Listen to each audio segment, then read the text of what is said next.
Is Diablo 4 saved? Is Blizzard finally listening? Hi, Hello, guys. Diablo community. Welcome to another Diablo 4 campfire chat. We have a lot to talk about today. I say that all the time, but I will say that this time we really do. Yeah, we will let the community decide. I promise you, this is a lot though. But my name is Adam Fletcher. My name is Adam Fletcher. I'm the community lead for the Diablo franchise. Of course, I'm joined by a wonderful panel here, plus one other who is off camera and will be jumping in. We have Charles Dunn, who's a game designer on Diablo 4, Mr. Joe Shelley, who is the game director of Diablo 4, and Mr. Joe Paipora, who's the associate game director of Diablo 4. Hello. And we will be joined by Adam Jackson, who's the lead class designer of Diablo 4. Okay. Before we get to the class-specific information that we're going to share today. But I know Joe wanted to jump in, talk a little bit about some of the things we're going to be talking about today, and then we will go through a plethora of changes coming to Diablo 4, and of course, details about the first ever PTR, Public Test Realm. Great. For D4, and for people who don't know, Public Test Realm is kind of like a private server. I don't know why they need a PTR. If PoE doesn't need a PTR, why do they need a PTR? Like open PTR like this? Where players can actually end up playing. I don't get why. Early content. Because like I don't want to have a PTR. Like I would prefer to not have a PTR. Now like I would rather have a PTR than have bad content, but I would rather just not have a PTR. And test that out and provide feedback to us. So we'll go through all the details on that as well. But Mr. Joe Shelley, want to kick it off? Thanks, Adam. Yeah, so I want to frame this update. This is Season 4 update. We're going to talk a lot about systems here. And I wanted to do a little bit of framing. All right, here we go. When we think about Diablo, right? Diablo is an ARPG. Everybody knows what an ARPG is, right? It's an action role-playing game. Okay. But it's such a broad category, right? Yeah. You have lots of games that are ARPGs. Like a game like Hollow Knight, for example, is an ARPG, but it's also a Metroidvania, right? Or a game like Hades, which is an ARPG. It's also a roguelike. Or something like Elden Ring, which is an ARPG. But it's also Souls-like, right? True. So when you think about what is Diablo, and what is Diablo 4? You could call it a Diablo-like, sure. But another way to describe it would be as a systems ARPG, right? An SARPG. I actually, I don't know, I guess that kind of makes sense, but okay. And so what distinguishes this kind of game from those other games that are in the same space, that are all ARPGs, right? Good question. And it's really about when you're making decisions and what the most important decisions you're making are. The most important decisions in a game like this are the decisions you're making before combat, between combat. Decisions you make in combat are important too, but those are the ones that are the most important. Action combat, RPG elements, and systems are all foundational elements of any ARPG. But in a systems ARPG, the systems in particular, including the end game, itemization, things like crafting, those are what comprise the soul of the game. And they're the lifeblood of a game like Diablo 4, and they don't... Yeah, that's the problem. It's the systems that are the just have to be deep, but also lush, prolific, exciting. So as many of you know, we've been designing this update for a while. We're putting it on the PTR because it's important, and it's important to get it right, like Adam was saying.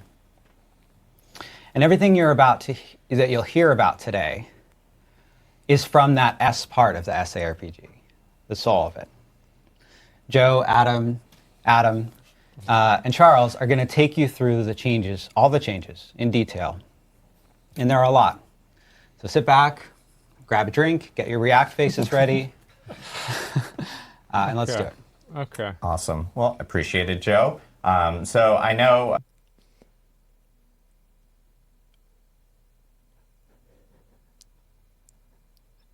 I'm not really sure what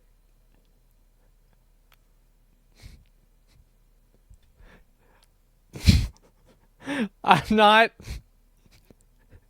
entirely. Like, I don't really. So, Diablo 4 is an ARPG. We're all on the same page here? Hollow Knight is also true. It's Elden Ring. Okay. What we want to do first, we kind of have an agenda of items, but one thing we do want to talk about really quickly is about PTR.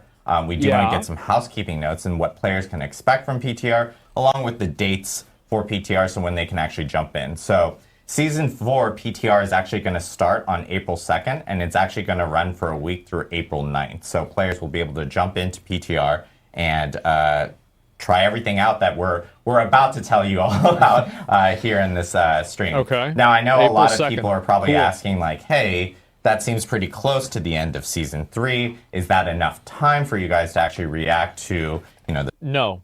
I know the answer to this already. No. Yeah, no. I think really, I mean, how long did it take for them to fix Renown? I mean, it's not about whether they're going to do it, like... the feedback that we're going to be getting from PTR. And I will note here that we do plan on actually extending Season 3 for this. So Season 3 is actually going to have a new end date. We're pushing it back a few weeks to ensure that we get all the feedback from this PTR. So this is the Season 4, guys, is the last chance. This is their last chance.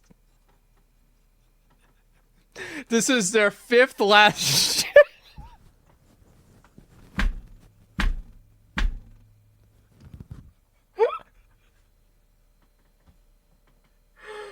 Oh, God. Oh, no. This is the last one, guys.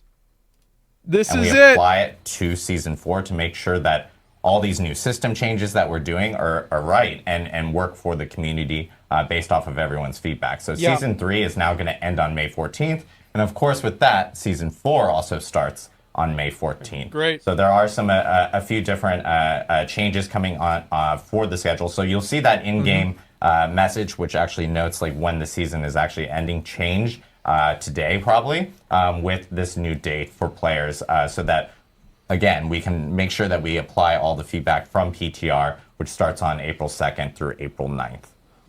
One other note is that, again, PTR itself is specifically for PC BattleNet only. So this just allows us to be a little bit more agile on our team. Does this mean that PTR is only going to be PC BattleNet only in the future? No, it doesn't. We are going to try. It's not. So the console version wasn't ready. Okay.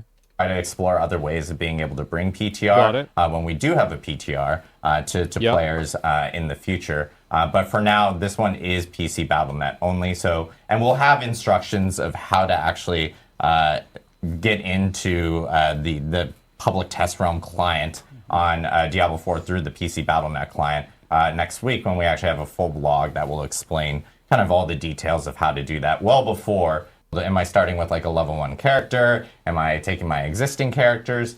Since PTR itself is a fresh new server, you will actually be starting fresh on PTR, but we do have boosting options available. That's smart. That's smart. You're able to do both. That's good. Because we need players to actually jump in and test out some of these features that were obviously in these system changes. Wait, paid? Wait, what? No, there's no way you have to pay. Changes that we're doing specifically there's no for way. PTR. So I think we actually have a slide, I believe. No, they didn't say that. They didn't say, guys. Y'all making shit up. Bro, I was just kidding. Yeah, see, one guy in chat says, oh, it's going to be paid. And everybody else is like, wait, what? It's going to be paid? And some other guys, it's going to be paid, guys. Some other guys, wait, did you hear there was going to be paid? And then somebody else is like, guys, everybody's saying it's going to be paid. What the fuck? Speaking of which, I know I'm actually bringing the camera back to me, Lucas. Sorry. I've seen a lot of feedback about, hey, you guys have a lot of slides. Sometimes the slides have a lot of information specifically in them that we need to actually showcase because there might be a lot of details in there. I will say we will have slides today because there's a lot to share. But we also have a live build. So we will actually be going to the live build to showcase some of the changes, just because we know that a lot of players want to see more gameplay or see them in game. So we do have that here today. Okay. Now we can go to the next. So slide. So there will be PTR boosting features available for players that are jumping into PTR. You will be able to boost a character immediately up skip a bit of this. to 100. We will skill points again. Paragon. Fog of War will be complete all your sorcerer. And you will have that capability there. If you play the game, all the other extra bonus shit, you're gonna have it. Like, all the extra secondary systems are going to be auto-completed. Okay, done. There are, like, a few things that will be not present in PTR, but that is, like, for example, one of the things is Codex of Power. But we'll explain why here in a minute. There's some more details related to Codex of Power for players to kind of understand why that's not present there. So we will be accepting, of course, feedback for the PTR across all our different social channels, across all our different community channels, and we will be turning on a specific PTR forum on Diablo4.com. That is not on right now, so no one can actually see it. But once that does come online, we will also be checking feedback there. So please provide feedback based off of everything that you are hearing today and playing through during PTR between those dates that we actually mentioned, because the team is going to be looking at it and making sure that we can make any changes before the start of Season 4. So with that, now that we've gotten to the PTR, like, housekeeping notes, Mr. Joe Pipe. Let's dive in, okay? Let's dive in. There is quite a bit to cover today, so we're going to try to move briskly through parts where we can. So there's three major things we're going to be discussing today. The first, Charles will be bringing us through a number of itemization and crafting changes you're going to see when Season 4 goes live. I want to also be very clear that the changes we're talking about today are all going to be on the Eternal Realm and on the Seasonal Realm. We're not actually talking about the season specifically today. We're really talking about this massive item update and these other updates been happening kind of in parallel to season development during this time. So that's going to be the first part. The next, I'll be guiding us through some of the new endgame content that we're going to be implementing and integrating into the Season 4 release. Great. And then Adam Jackson is going to be coming on to talk about a lot of the live class updates we're making across the various mechanics in the game. So there's a lot to look forward to. Let's go ahead and just, I guess, dive right in. Charles, if you don't mind taking us away. Yeah, absolutely. Okay, here we go. Here it is. Itemization. So when we think about the itemization updates, I think it's really helpful to frame this conversation around some of the goals that we have for the itemization update. So our number one main goal here is to focus on quality of items over quantity of items. Because that's not the way it is. Yeah, that's good. So one of the persistent points of feedback that we've gotten since we've launched Diablo 4 last year was that a lot of the items that you find in dungeons and throughout the game are useless garbage. You end up just sifting through a lot of items, searching through your inventory, and reading a lot of lines of text. And ultimately, a lot of the items just end up being junk for you. And that was never really, it never really felt great. And so with this update, that's been our driving, our number one goal is to focus on making sure that when we do give you items, they're high quality items, they're much more likely to be useful for your build, rather than just flooding you with endless streams of often junk items. Good. Identified the problem, and that's good.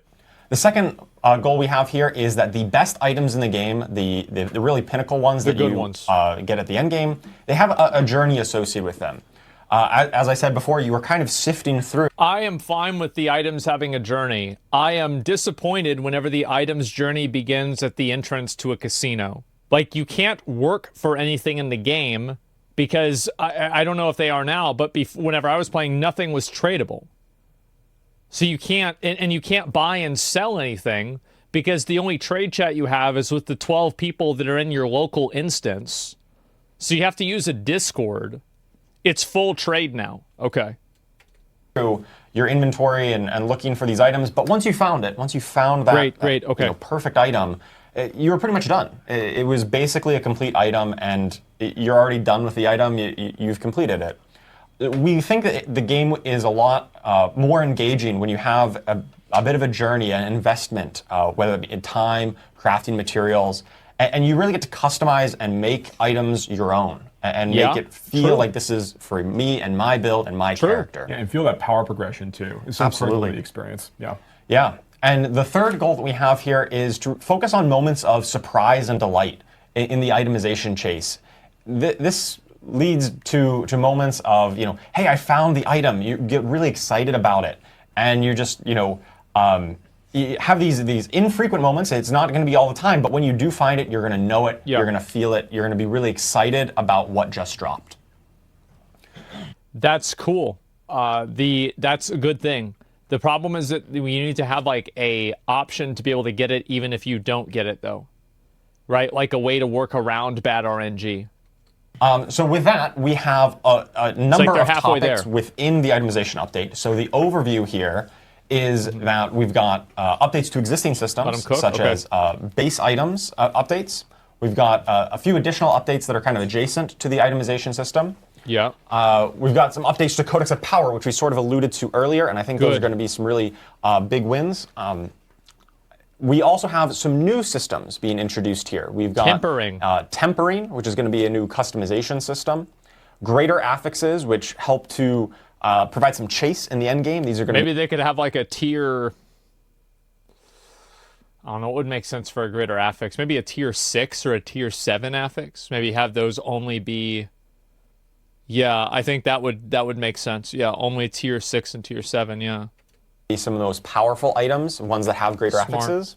And then once you do reach that end game with great gear, you're going to be able to masterwork it to really unlock its full potential and upgrade it to the best possible version that it can be. Cool. So let's hop into some of the base item updates. So this is where we're going to focus on making a smaller pool of affixes that are more relevant and more potent for your specific build. So as I kind of mentioned earlier in the goals section, a lot of the affixes and stats that appeared on items, they were often very conditional, right? You had like damage while berserking or damage to close enemies or things that were hyper specific and ultimately just were kind of meaningless in a lot of ways. They blended together. We're really focused in this rework, we're focusing on reducing that pool of affixes to be more general. They're more applicable to a lot of builds. They're not going to be this hyper-specific conditional, and they're going to be more potent. So some examples here, we've got ranks of a single core skill.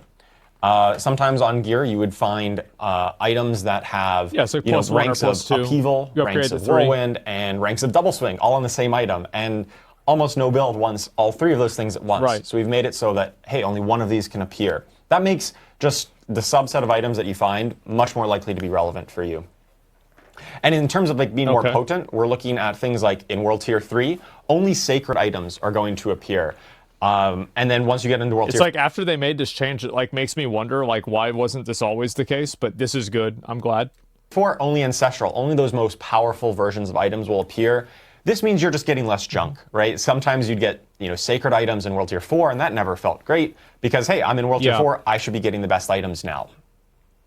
We also did a pass on the affix values to make sure they're a bit punchier, that, you could feel it when you really equip an item. Which is exactly what they nerfed. I remember in Season 1, they nerfed like CDR and everything because people could feel it. So I'm glad they're turning things around with this. I'm really, really glad about this. This is something that should have happened for a while ago. This often was just, some numerical tuning. In the past, you might get an item that said, plus 2% critical strike chance, and honestly, it was hard to ever notice that. Or like plus, 5% damage or something like that. And those really small values were just hard to ever notice when you're swapping it, and it never felt like you got to upgrade your gear. So let's take a look at some examples here. Oh, right. So the other update is that we are reducing the total number of affixes on gear that initially drops. So legendary items used to drop with 4 affixes, 4 lines of... He just said initially drops, so I'm very much assuming that you're gonna be able to add in more shit. Stats. That's going down to 3. And then rare items, the yellow items used to have up to 4, and now they'll just go down to 2. And... so the goal here, once again, is to really focus on the quality of the affixes that appear on the gear rather than just the pure quantity. And this also gives us room to build on it in some of the later crafting and tempering systems. You are going to get more affixes, but the base item is going to start with a little bit less, just so we have room to grow. One of the changes that we're making in response to this also, like we know. This is good. Good change. Know that right now, like rare items are the items that players are using to trade in situations where you find like a really, really powerful template item. So you get a max roll helmet with CDR and such, right? Like there's like these are still really important for players. So as part of this change, we are going to open up trading to allow legendary items and unique items to also be tradable in the starting in Season 4. Did Joe have to go to sleep? I mean, he probably been there for like at least a couple hours, bro. He probably went to bed. Yeah. This is a big change for us. Now, one distinction here to keep people on, to let people keep this in mind, is that crafting on either of these items, whether you're going to be tempering or masterworking or anything else later on down the road, these things like enchanting does today, these make these. By the way, this guy, like talking about the game, like this dude, like really knew his shit the last time, and so I'm glad that we got this guy on, because like the way he explained, for example, like how overpower damage was supposed to work, this guy knows what he's talking about. Items account bound, so you can't trade them once you get them after you've done some crafting on them. So we think this does a great job of making sure that the trade economy is still interesting, and that when you're looking for a specific item or an item is dropped for you that a friend can use, it's going to be a lot easier for you to go ahead and hand those things around now. Yeah, absolutely, and that's. By the way, I'm gonna know. Adam Jackson. Oh yeah, Adam Jackson snuck in Sorry, here. trading is a big deal. Very important. I'm okay taking that back. Literally appeared for trading. Appeared for trading. Yeah. Trading fairy. Are they going to start talking about how trading is going to work? Yeah, Anyways. yeah, absolutely. That's a So hold up, wait a minute. Did they fix trade chat though? So then how are you going to trade?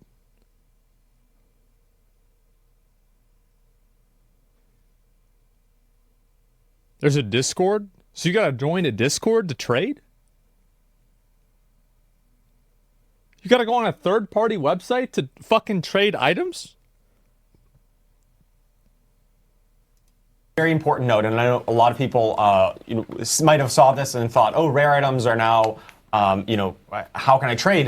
But now you can still be trading these legendary items that you find if they're useful for you, or you think they might be useful for a friend. Oh, and also, I should say also, PoE does that, and you like it? What's the problem? Who said I like it? So, do you remember whenever I talked about the issue that PoE had with the that one trading Discord and then people getting banned? Do you remember, like, I made like a whole video about it? The TFT? Yeah. And do you remember how I said it was bad? And how PoE needed to have ownership of it themselves, and having it on a third-party website was bad? You guys remember me saying that? Yeah, okay, so then, again, like, there's not a contradiction. I literally said the same thing. You didn't see that, right? And you're trying to be smart, like, oh, but you said the other thing for the other game. No, I didn't, bro. Like, I didn't say that. Like, you're just making shit up to try to, like, make yourself seem smart. You're not smart. You're fucking stupid. You're sitting there trying to contradict me in my own stream. You're a fucking idiot. Get out of here. Uber unique items are not going to be tradable. Right, so why not? Everything that isn't an Uber. Yeah, everything is not not? Uber unique. And Uber unique, yeah. Those are the most Wouldn't those be the ones that people would want to trade the most? powerful items, and if you want those, you're going to have to go and find them yourself. That's right. Those are the most powerful items in the game there. I don't understand the reasoning for this. Like, those are the hardest to find, so you can't buy them. Like, what's the reasoning here? Anti-RMT? I mean, PoE has RMT, but you can trade anything you want. Yeah, I don't care. Like, oh, somebody RMTs in the game. Oh my god. Well, then ban them. I don't care about RMT. Like, so it's like you like, this is Bo. This game's $70. You're telling me you can't manage a community in a game that's a $70 entrance fee for? Come on. It's just crazy. You can trade every mount in WoW. You can't trade every mount in WoW, right? Well, WoW isn't a game like Diablo. Like, I wouldn't want... like, WoW is a totally different genre of game. I'm talking about Diablo. Like, let's compare it to PoE. PoE, you should be able to trade anything you want. All right, so let's take a look at a closer example here. So we've got, kind of on the left, before. This is a Boned Wand of Serration. This was before our update. This is what you could currently get on live. And you can see how it's got, plus intelligence, vulnerable damage, damage to shadow damage over time affected enemies. That is a mouthful. Same with the lucky hit, chance to execute injured non-elites. These are the really hyper-specific affixes that we're talking about that really bloat items. It takes damage to shadow damage affected enemies. Damage to shadow damage over time affected enemies. While to parse this, you just can't add a glance. Read that. Oh my God. Tell, hey, is this even good for me? Yeah, reading through a number of conditional additive damage modifiers is when you're item to item, it's just very, it is taxing. Especially when you really fill up your inventory with 30 plus of these items, trying to sort through them all at once when you just really want to get back into the action, right? You want to get back into fighting demons. So after this itemization update in the after section here, we have got a similar item. It has intelligence. It has plus damage. That just applies to all of your damage. It's not hyper specific. And we still do get give you a larger bonus if you're hitting vulnerable enemies with this. Can you get an item now that gives you int, dex, and strength on it? No. In fact, because this wand just has intelligence on it, it is just the main stat for your class. So if you are a sorcerer, you're only going to find intelligence on items. If you're a bard, you're only going to find strength, and so on. Okay. I can still find all stat, right? Yes. Yeah, you still have all stat, but no more are you going to find, I got intellect on my barbarian. That's just basically a completely dead stat for you. Got it. All right. Sure. So let's talk about some of the other additional updates that are kind of adjacent to the main itemization updates. Legendary item drops from monsters that are level 95 or higher are always going to be at item power 925. That is the highest item power in the game. And once you're really facing the toughest monsters in the game, we want to make sure that you're constantly getting the best possible items. This really comes back to our idea of quality over quantity. Once you're at this point of the game, you don't really care about anything that isn't 925. So why are we dropping that for you, right? Great reasoning. That's actually really good reasoning. Why does it even exist if nobody cares about it? Yes. That's logic. You're going to be kind of graduating out of caring about item power because you just know that everything I'm getting is the maximum item power. Yeah. Next, we've done a pass to update our gems. They are a little bit simpler. Some of the gems used to have, once again, those very conditional things like critical strike damage to vulnerable enemies was one stat on one gem. Ones, right? So we've kind of simplified it. So now we just have bonus critical strike damage or bonus vulnerable damage. Yeah. We've also added some updates to have core stats on them. So some of the gems will have strength, some will have dex, and so on. And they'll have a little bit of a longer crafting tail. They're a bit more powerful at the top end, but they do require a bit more investment to really unlock that highest power level. Yeah, I think that's good. I remember Diablo 3 had better gem systems, and the gems, in order to get a max level gem in Diablo 3, it was a huge grind at the beginning of the game. But I do think that's probably better overall. And once you have all the gems that you want, because I feel like gems will now sell for quite a bit more gold. So that way you're not really going to waste once you have kind of found those best gems. So the item reroll gold cost is capped. Thank God. That's great. Additionally, we've done a pass on the salvage, crafting, and rewards have all been retuned for this new world where we're dropping less items than before. Once again, we're focusing on you have less time sorting through your inventory and more time getting back in the action, more time slaying. This is actually great. I'm very happy to hear this. I've gone into this, I'm very pessimistic about the game, but this is very good to hear. All of the things that are saying are good. Enemies to find those. And more importantly, they are logically sound, and they are dealing with the disease rather than a symptom. Items. Yeah, there's much less so I'm glad in this version of the feature, right? Yeah. You're not walking out of a nightmare dungeon with 25 items. No. You go and deal with it back at the blacksmith. But the ones that you do have are much more likely to be relevant and useful to you when you do find them. Okay. Additionally, we've item rerolling, the enchanting system at the occultist. We know this has been, it has a scaling gold cost currently. And that just keeps on ramping up. If you want to keep fishing for that perfect affix, it could cost millions upon millions upon millions of gold. Yeah. We put a cap on that. We don't think it's really healthy to have that actually scale infinitely. It'll still get a little high, but it's not going to go to infinity. Sure, that makes sense. That's a good idea. We've taken a pass on the materials, the crafting materials, things like ore and herbs, and some of the other crafting materials in the game. And a lot of the ones, we had some variety of like common herbs. So that were found in different zones, and there was some nice flavor there, but ultimately they didn't really provide much compelling gameplay. Yeah, I think that like the whole gathering system in Diablo 4 is pretty cool, but it also doesn't really need to exist. Like if you took the crafting system out of Diablo 4, like with gathering and stuff, I don't think anything would really change. So we've consolidated all of like the common crafting materials into just a single type, just basically common herbs. So they basically there's still some rare ones to find. This is what Lost Ark did. To craft the most powerful elixirs and so all on. All wood is wood.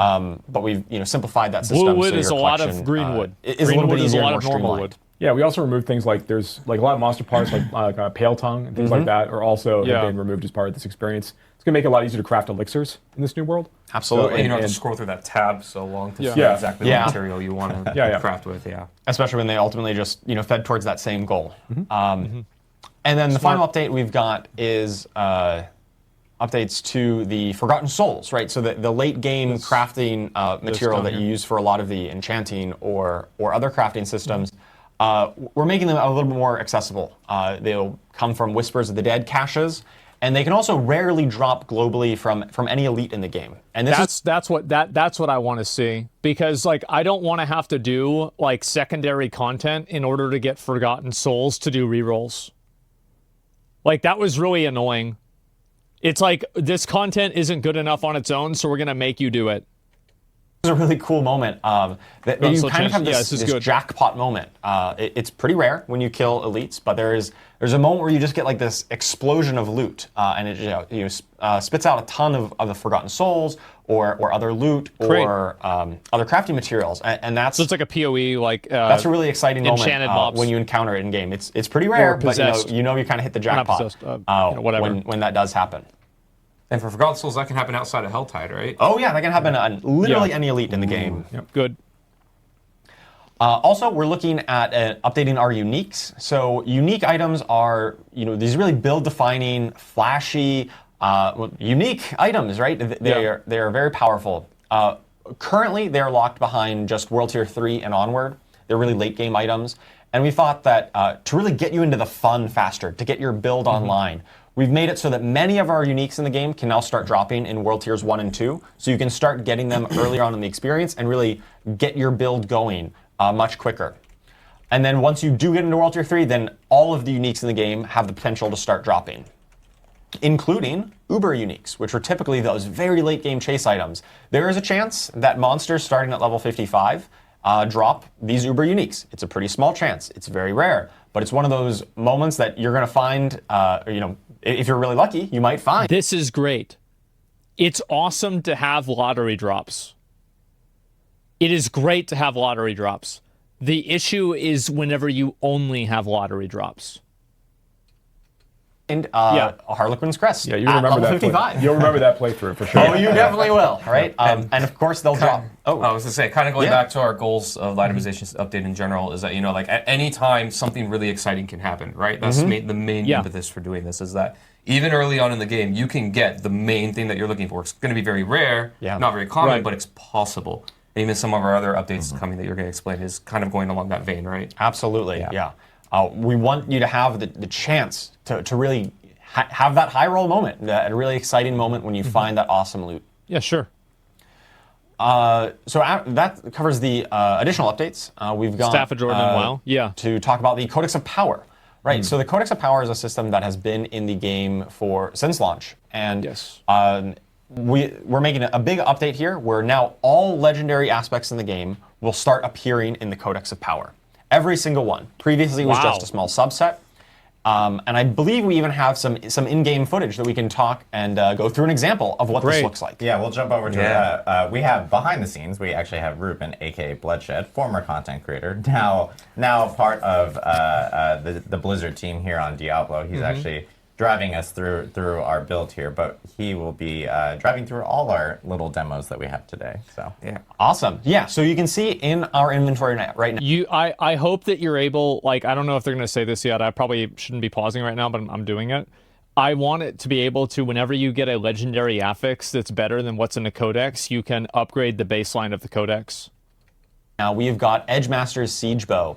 And this has a little icon on it in the upper right in your inventory there. And that indicates that if you salvage this legendary, it will upgrade an aspect in the Codex of Power when you salvage it. That's right. So you no longer need to go to the occultist to extract aspects in any way, because aspect crystals are no longer a thing in this new version of the Codex of Power. Yeah, aspect crystals are gone.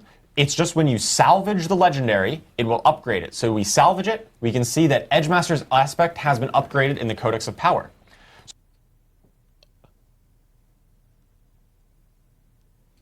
They did the thing. Great. This is awesome. I'm happy. This is really good. So we go to our Codex of Power and let's go take a look. So we've got Edgemaster's Aspect here that skills deal up to 6% increased damage based on your available resource when cast. So that is the kind of legendary rank of the one that we just salvaged. And by the way, the reason why it says 6 and not 12 is because the bow is a two-handed weapon, and so it's multiplied by 2, just in case anybody was confused. Now this says 6% here. In-game it was 12% because it was on a two-handed bow. I really should probably stop. And that doubles the range. But you can see it's not a minimum roll. Right now on live Diablo 4, it's always just a minimum roll, and so once you find something better, a better aspect crystal, the codex is kind of irrelevant. Now the codex will continue being relevant because every time you find a higher roll of it, it's going to upgrade your codex, and you can continually This also like massively helps inventory too. Like, because for you guys, probably like, what was the most of your inventory? Because most of my inventory was all items I was holding because I was holding onto the aspect. Really, I wasn't even holding onto the item. Print this legendary power this fixes onto the stash. any gear that you find going forward. That's right. So if Ruben finds a 10% roll, on something else, then that is now going to, he can go ahead and salvage that item down. That 10% version is now going to replace the 6% version he has right now, and that's the new version that you have. So when we're talking about upgrading, what we really mean is like as you find the better versions of these aspects, they replace the older ones. Now every time you decide you want to imprint the Codex of Power, that's going to be the version that you get from that point forward. So if you find a max roll the first time, are you just super lucky to have it forever? Right? You are super lucky, and you would have that forever. Yes, you can continue to reimprint it. However, There it is. the ranks of legendaries, you won't be able to find a max roll of these legendaries in World Tiers 1 and 2 when you're just starting out your journey. We have extended the range, so a lot of legendaries used to say, hypothetically, if a legendary rolled between 20% and 30%, now we've extended that range from 20 to 35%. But those like 30 to 35%, the highest range, the most powerful versions, those are only going to be accessible in World Tier 4. It's fair and reasonable. In the later games. So this does give you a bit more of progression. So you can find it early and you can upgrade it. It's fine. But then you're going to find even better versions as you progress through the World Tiers. And if we actually, can we go back to the build really quickly? Because, Ruben, if you can pull up the Codex of Power really quickly. Show the UI a little bit here. Because one big thing is like there, I know we glazed over this really quickly, but there are filters, ways of searching through everything, which is really nice. And then, of course, on the icons as well, I think people are probably seeing these numbers associated. This is a good menu and it works properly. Honestly, like, I don't have any complaints about this. This is perfectly designed. I couldn't improve it in any way. I know. This is good. It's something that it's pretty fucking simple, with right? This new Codex of Power, but yeah, it works. It's showcasing like, hey, there's a gold version. The of menu is Aspect good. Of Quickening Fog right there, which is already showcasing, hey, you have it completely maxed at 16 out of 16. And of course, there's different ranks as you're kind of like leveling up throughout the Codex Power and finding different aspects. Of it. Right. Yeah, I really love that gold border to really indicate that, hey, you found the best version, you've kind of completed this, and that's very cool. I like that. Some of them you kind of cheat on it, right? Things that only have one. It's a really small, stupid thing that's good. Rank. As soon as you unlock it, you get the best version. Yeah, that's an example of one that you could max out in World Tier 1. You probably could, right? But most of them have now, up to 16 ranks is kind of our standard, for the most part. And those highest ranks are just going to be in the later World Tiers. And for a lot of these aspects... Somebody in chat says, why praise them for implementing things that have been into the game forever? So it's the same reason why I'm going to praise Capcom whenever they inevitably make the Monster Hunter Wilds menus better than the Monster Hunter World menus. It's because whenever things are good, I say they're good, and whenever things are bad, I say they're bad. It's literally that simple. Monster Hunter menus should not be as bad as they are, but they are that bad. So whenever they fix it, I'm going to say, hey, thanks for fixing it. This is better than what I had. When we went to 16 ranks on these, we actually extended the value, the power of these, and potency of these aspects upwards. Right? We didn't water it down. We actually extended it up. Yes. Yeah, for the most part, these have increased in power at the highest level, just to make them really rewarding in World Tier 4 when you find them. And I'm sure there's people asking specifically about, hey, is this a seasonal thing? Is this an eternal thing? This is everywhere forever. This is the new world. This is the new world. That's right. All the updates we're talking about today, once again, are for the Eternal Realm and for the Seasonal Realm. That's These big. are not seasonal updates only. Yeah. They're coming with Season 4, but they are applying to the whole game. For everyone. And I do want to note, like, Codex of Power with seasonal characters, of course, will end up change. Like, every single time there's a new season. Yes. It does. The same way that it does today. But eternal characters, Which is extremely fair and I think also reasonable. Will just happen You can forever. actually fill it out. Yeah, of course it resets every season. There you go. Duh. All right, so that was a ton on the systems that already exist in the game, right? It would be too powerful to have that be meta level progression. But there's also new systems coming. We're not done with optimization. That was updates to existing things, but we have got a lot of new stuff. So let's talk about tempering. Tempering is a new crafting system that will allow you to add really cool new affixes to your items. Okay. And so I really just want to highlight that this is not just taking those old really conditional nitty-gritty aspects or affixes. This also includes a lot of really new exciting affixes as well that we'll showcase a bit later. Things like a chance to cast bonus projectiles. Thank fucking God. Thank fucking God. Oh, yes.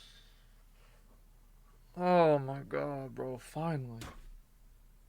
Fucking finally. Yes. Increased effect size of your skills and other ways of talking directly to individual skills. Yes. A lot of this lives in tempering. Holy and so this way you can really customize your character specifically to your build, and the skills that you're using, and the way you want to play.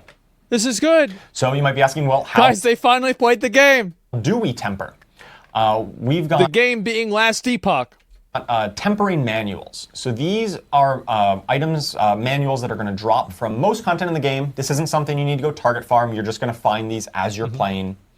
And these manuals are going to be a list of possible affixes that are kind of themed to individual builds. So if you are a bone necro, for instance, the manual for bone necro might have things specifically to bone spear and bone splinters and bone spirit. When you do the tempering, which is done at the blacksmith, it will attach a random one of the affixes from that manual onto the item that you're tempering. And if you don't get the exact one that you want, or you don't get the roll that you want, you can re-roll these affixes up to the item's tempering durability.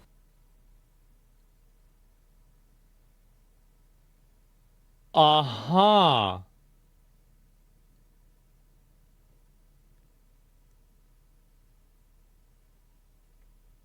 Now, this is a lot without an example, so I think we've got an example. I wonder why they didn't call this forging. We can just show walk people through, what it looks right? like. So here's some screenshot examples of the actual recipes that appear. So on the left, we've got the Manual of Natural Motion. This is a generic recipe that really applies to any class. It's got a variety of movement speed options on it. So you've got just small thing. Please make it to where if I just walk over this, I automatically loot it. I don't want to have to click on it. I don't want to have to click on it. Like, is there ever going to be a universe where I see this and I don't open it? Like, this is my mindset. If it's something that you always are going to click on, then you shouldn't have to click on it.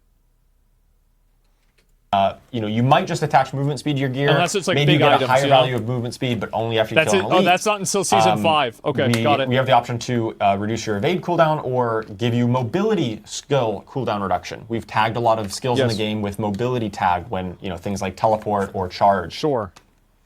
Great. And then on the right, we've got one that is more specific to necromancers, because this is the bone necro one that I mentioned before. So we've got a chance for bone splinter projectiles to cast twice, chance for bone spear projectiles to cast twice, increase the size of your bone spirit explosion, That's very cool. or increase the duration of your bone storm. So if you're a Bone Necro, one of these is probably going to be pretty relevant to you and will be really a cool way of customizing your character and your skills. Awesome. So here's an example of the UI. So on the left, we've got this Choker of Ancestral Charge, one of my favorite legendaries, currently on Season 3. And so it's got the relatively simpler affixes. It's got just max life, damage, and critical strike chance. And we go to the blacksmith, we put it into the menu here, and we can see that there are kind of 6 categories, with 5 of them being highlighted. These categories are the categories of recipes. So each recipe corresponds to one of these categories. And on amulets, you can put anything except the weapons category. So that's why offensive, defensive, utility, mobility, and resource are all highlighted here. Okay. And once we go through this, we can do this twice because most items can only be tempered once. You can get just one affix on them. But ancestral items, these really late game World Tier 4 items, can be tempered twice from 2 separate categories. So you can't put, say, 2 defensive ones on there. You're going to diversify. And in this case, we've got charge cooldown reduction added on the right. And we've also got some bonus damage while berserking. So we've got an offensive one here. And then we've got a utility one that gives us the cooldown reduction. Great. Do we have a live example of going through this actual flow so we can kind of show you what this ends up looking like? Yep. Once again, yep. That's right there. Look. Points at the blacksmith. Yes. So in here we've got our bow of branching volleys. We can put it in here because this is a weapon. We can attach. All of this is good. Everything here is good. I'm actually kind of shocked.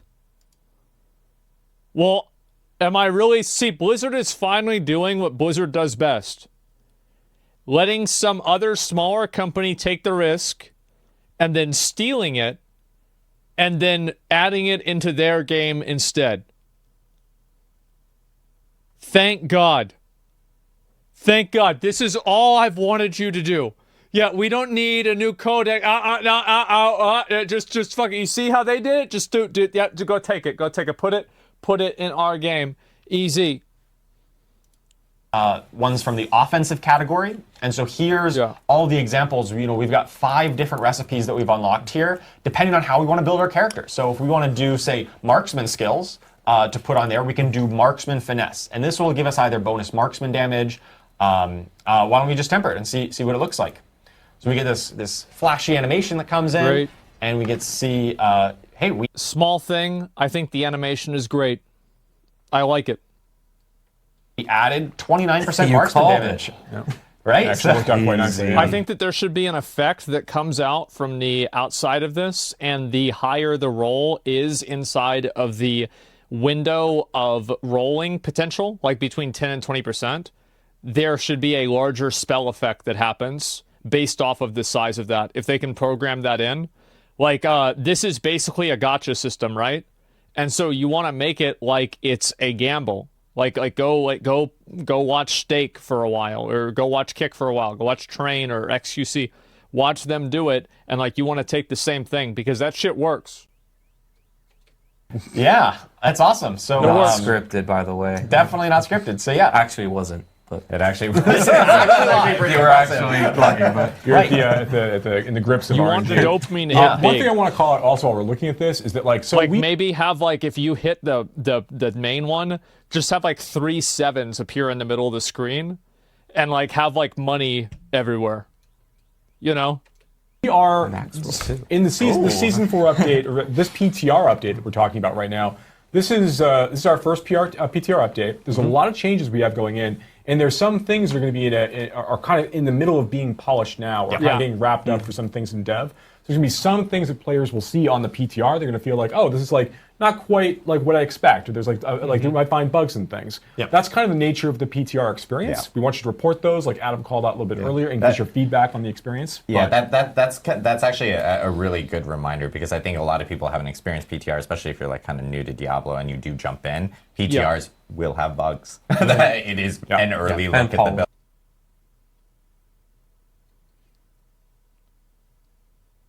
build. Yeah, so there will be bugs, polished things that won't be incorporated. So yes, provide feedback on all those things so that we can actually hear those and make changes for those. But if we throw back to Ruben real quick, the thing I wanted to point out was there won't be any bugs on the live game. When the tempering process went through, so you got 28% for the that marksman damage, but the item itself got a slightly different number. There's just a bug that we've identified that we're in the middle of fixing right now. Right, that's just a display bug, but this is one of the things that we're working on, we're aware of, and going to polish up because that's the nature of game development. Just for the eagle-eyed among the viewers. Yes. Yeah, this is a thing. All right, so a few other things to call out here. I feel like they have to do that. Like, ever since they brought out that one video of the math for damage and every... I remember Rax was trying to figure out, like, where they went wrong. And nobody could even figure out how they got it wrong. Because it was wrong. Like, every single number was wrong. Like, things weren't added together. They didn't show their work. So, like, you don't even know, like, where this, really get this. Close this menu and then take a look at when it's in there. We can talk about tempering durability a little bit. Well, it's obvious, right? So you can see when this is in here, we've got tempered affixes, 1 out of 2. Because this is an ancestral item, you can temper it twice from 2 different categories. So you're going to be able to put 1 weapon and 1 offensive on there. And then there's this tempering durability remaining. So this is how many times you can re-roll the tempered affixes. Interesting idea. The first ones that you attach should not be consuming tempering durability. I think this one might have one of those bugs where it did consume it, but ultimately this is going to be the number of times you can re-roll. Yep. We're actually going to update the string. What's a synonym for tempering? I think it's going to literally be called tempering re-rolls. Re-roll. Yeah, to make it really, really clear. Yeah. Yeah. Forging? Yeah, this is the kind of things that we're actually working on, and we love your feedback on to make sure that we can get this right and really communicate the way the system works. I think so we've attached an offensive affix onto this. Let's take a look at some of the weapon ones that we can attach on. Okay. So here we've got ones that...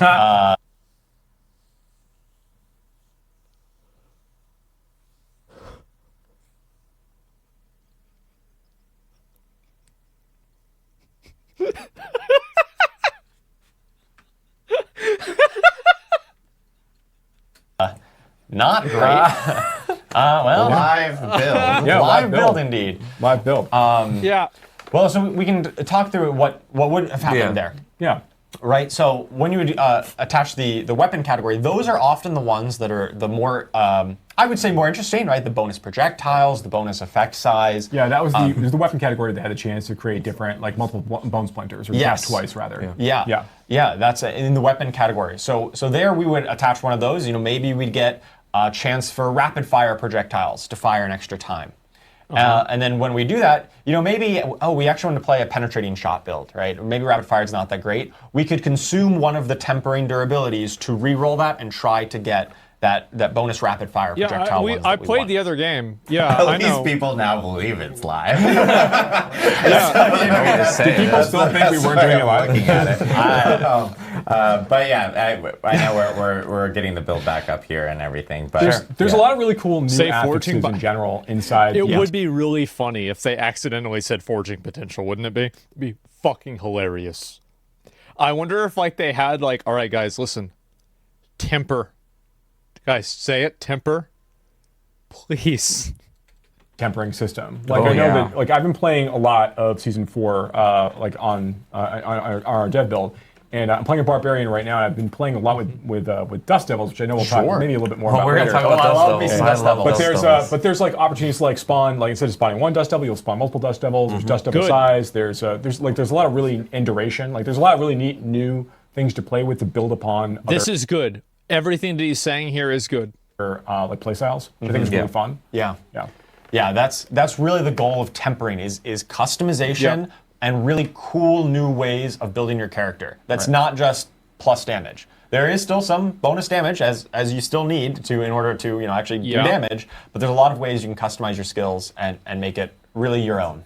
Now, right now, you can temper legendary items. Correct. And rare items, but you can't temper unique items. Correct. Unique items, what you see is what you get, right? They drop still with the 4 affixes for the most part.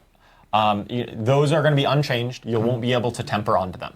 With tempering, yeah. With tempering, right. And then we show the tempering durability, Yep. as part or tempering rerolls in this case. Safe. So the idea here is that like when the player has you're not happy with all the affixes you've got, you've kind of rerolled through all of your options. At the end of that process, you simply can't temper any longer on that item. There's not a way to reset that item back down. Yeah. One of the goals that we have for ourselves in terms of like trying to have higher quality drops in general is to make it so it's a little bit easier, and also ensuring it's easier for you to reach those 925 capped items when you start to really deeply engage in features like this. Is we want to make it a little bit easier for you to go find some of those really good baseline templated items for you to start building on top of, as opposed to having it be like, I need to find like 70 helmets in the hopes I find a max roll cooldown reduction on it, right? Like we're in a different place now in terms of how we're thinking about that. In addition to the crafting, the trading changes that we've made as well.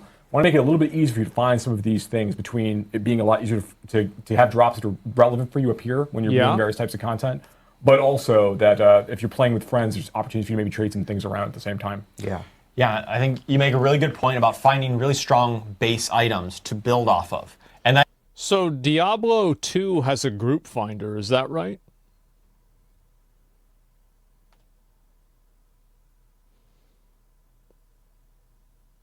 Yes, it does. And Diablo 4 doesn't. Is that right? As a lobby? It does, yeah. That's interesting. I think that goes great into our next point where we talk about greater affixes. So greater affixes are affixes that appear in the late game.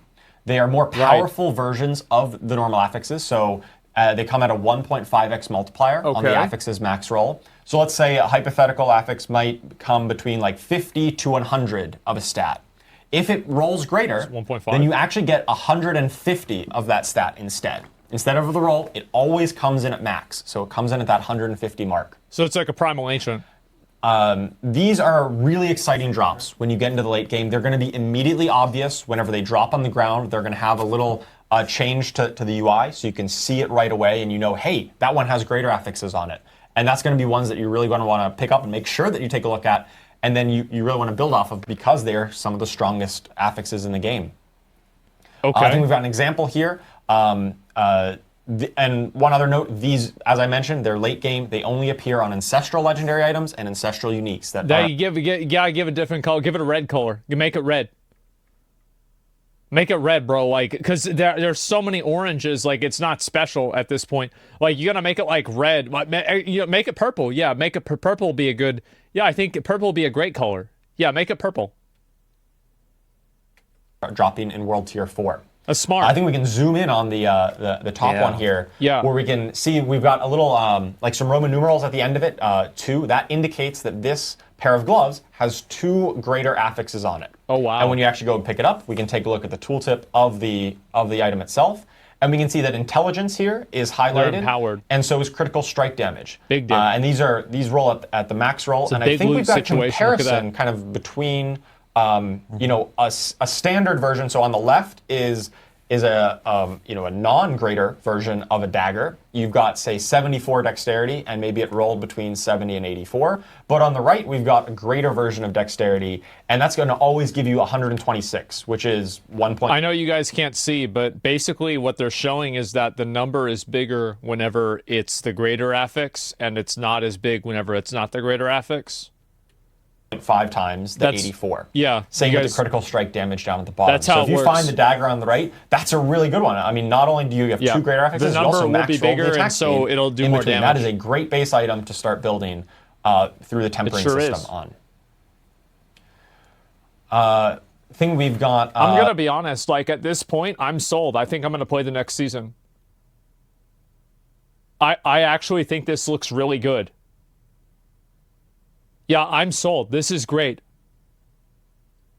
The next topic to talk about is masterworking. Masterworking is a late game crafting system that we're going to use to upgrade the items. So once you kind of find a really good base item, maybe it has some greater affixes on it, and then you've tempered on the affixes that you want. You know, hey, you've found the exact affixes that are specific to your build that you've attached onto it. Now you're really pushing into that late game content. It's time to start masterworking. And masterworking has 12 ranks.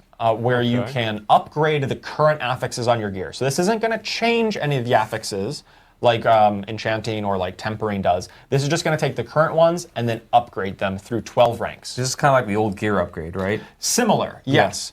However, both masterworking and tempering are replacing the old gear upgrade system.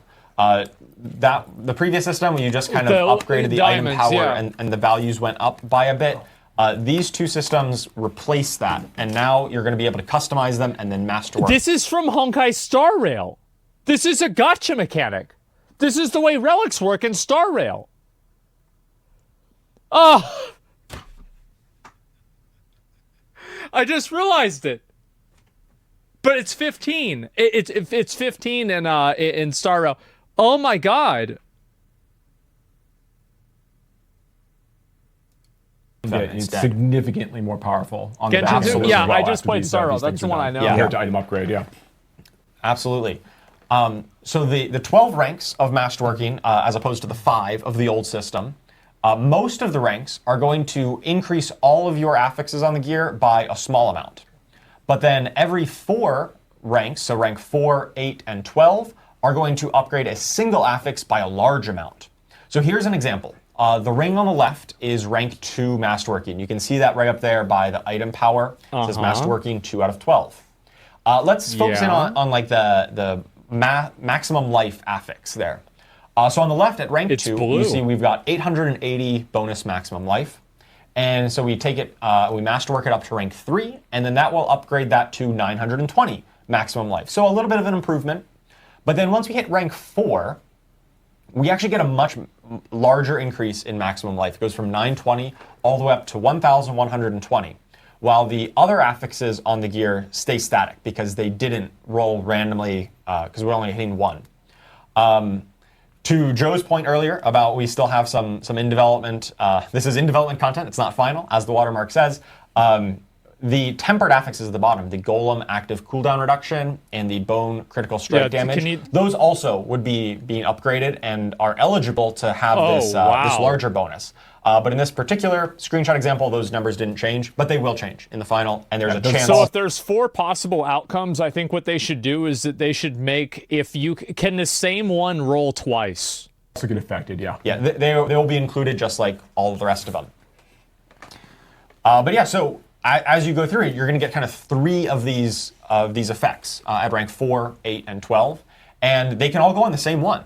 So what they should do is they should have it to like the first one, if it rolls 1, like is like blue. The second one is like purple, and then the third one would be like orange, like legendary number, because it would look cool. They do. Wait, really, really lucky, and you really needed a lot of maximum life. No way. You know, you might get just a ton of maximum life every time that increases. Or it could be on one of your tempered affixes. You could get tons of Golem cooldown reduction if that's the kind of build that you're looking for. Let me see it. And once you fully masterworked an item, if it didn't really pan out the way you wanted to, the random rolls didn't quite go your way, you are able to reset it and try it again, but you will kind of lose all the materials that you've invested into it, but you can try that again. It doesn't completely lock you out of it. Right. So once you've got like a really great pair of gloves or whatever that you've tempered at this point, you enchanted to get exactly the affix you wanted off it. Like I remember I played Star Rail and I got a pair of, I don't know, something, and it had 1 dead stat on it, and every other stat was my biz stats.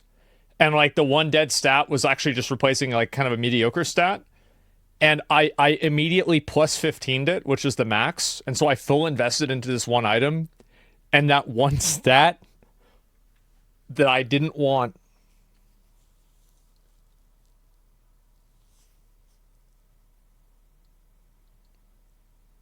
You got some great affixes on it in the first place when you started. Then you take that item into, assuming you got through all that process, you can take it into the masterworking feature, and then you can kind of keep going at it. Yeah, and get the opportunity to kind of hopefully crit exactly the affixes you're looking for. Yeah, and if you do get that right, you find something that's got critical strike damage, and then you hit all 3 times on it, super upgraded. That's going to be like one of the best items in the game that probably no one else has one exactly like that, because you really needed to hit the right one every time. That's going to be a really powerful item that is going to be very memorable when you get all that coming together. I think we've got an example here to really highlight all of these systems taken together. So on before, this was that boned one restoration that we talked about right at the beginning when we talked about paring down the affix list to just more simple intelligence damage and vulnerable damage. Wow. And on the right, we can see it after it has been tempered. So we've got bone spirit really damage. good idea. We've got chance for our bone splinter projectiles to cast twice. Damn. And then we can see intelligence has been highlighted in blue. That means it's had one of the upgrades from Masterworking. And the damage stat on here has been upgraded twice. That's why it's in yellow when we got up to Masterworking 12. And you can see how we've taken this progression, this item progression. So here, once you got it all the way up to Masterworking 12, this is really kind of the pinnacle of what items can be in our new itemization world. So one thing I want to highlight here is that the total depth of what an item can do and the complexity. You can still make an item do a lot of different things, but on that before side, when you're looking for items that are dropping, that's all that you're going to parse through over there. It's just like 3 affixes. I get the ones I want, and you can just do that very quickly and parse through a lot of items that way. But I've got to say again, I'm impressed. I'm genuinely impressed. This is great. This is really good. Like You're going to be slowly, introducing that complexity over time to your items as you upgrade and masterwork them. So you're going to be building the items that you really want to be using. Bar was low, but same. Yeah, true. Absolutely. In terms of like lucking out on this, I think it's fun to call out like it is basically 5% upgrades to your affixes during the regular masterworking process. And then there's 3 randomly selected 25% upgrades to one of those affixes. So if you're very, very fortunate and you manage to triple up on a particular stat, competition breeds excellence. You can do the math. It's a tremendous, tremendous upgrade for that affix overall. If you want to go hard into one affix, you can go really hard. Maybe we buy the $70 storm mount. Right? I'm terrified. Absolutely. You can go hard into CDR, yes. Or really hard on bonus projectiles, because those are cool and flashy. Or bonus projectiles, that's actually true, It's going to be really sweet. It's bone spears everywhere. Absolutely. But, of course, you might be asking, okay, new items are great. Well, what am I going to do with all of these new items? Before we even bridge to me, this is a really good bridge. So 2 things I want to call out. One, Masterworking works on unique items. Correct. Yes. So some of those really, really cool affixes that can appear on unique items, not the power of the unique item, but a lot of like the really specific unique affixes, those all benefit from the Masterworking process as well, which are really significant. Great. Right? So I think that there's so there can be uber uniques now? Something really, really fun there. Also, you can make sure that like when some of these unique items are dropping, they also can have greater affixes attached to them. So those same unique affixes that we're talking about, like that is huge. Like now, this is now actually we get an extra good. Like 50% value. This is actually a good idea. So like you get 50% value on top of a unique item affix, and plus then on 12 top of that, you Shaco. masterwork it. It can get really, really bonkers.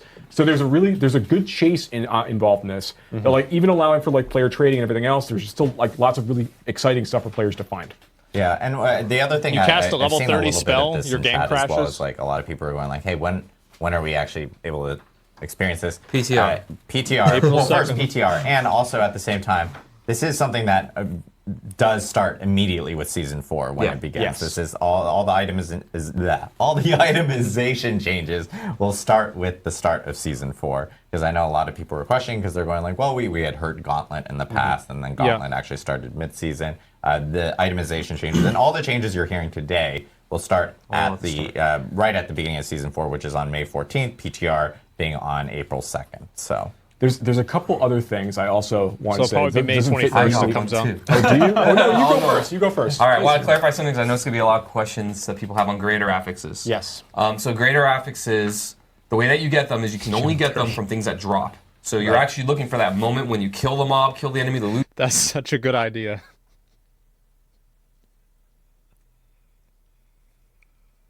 Drops, that's the exciting moment that we're targeting.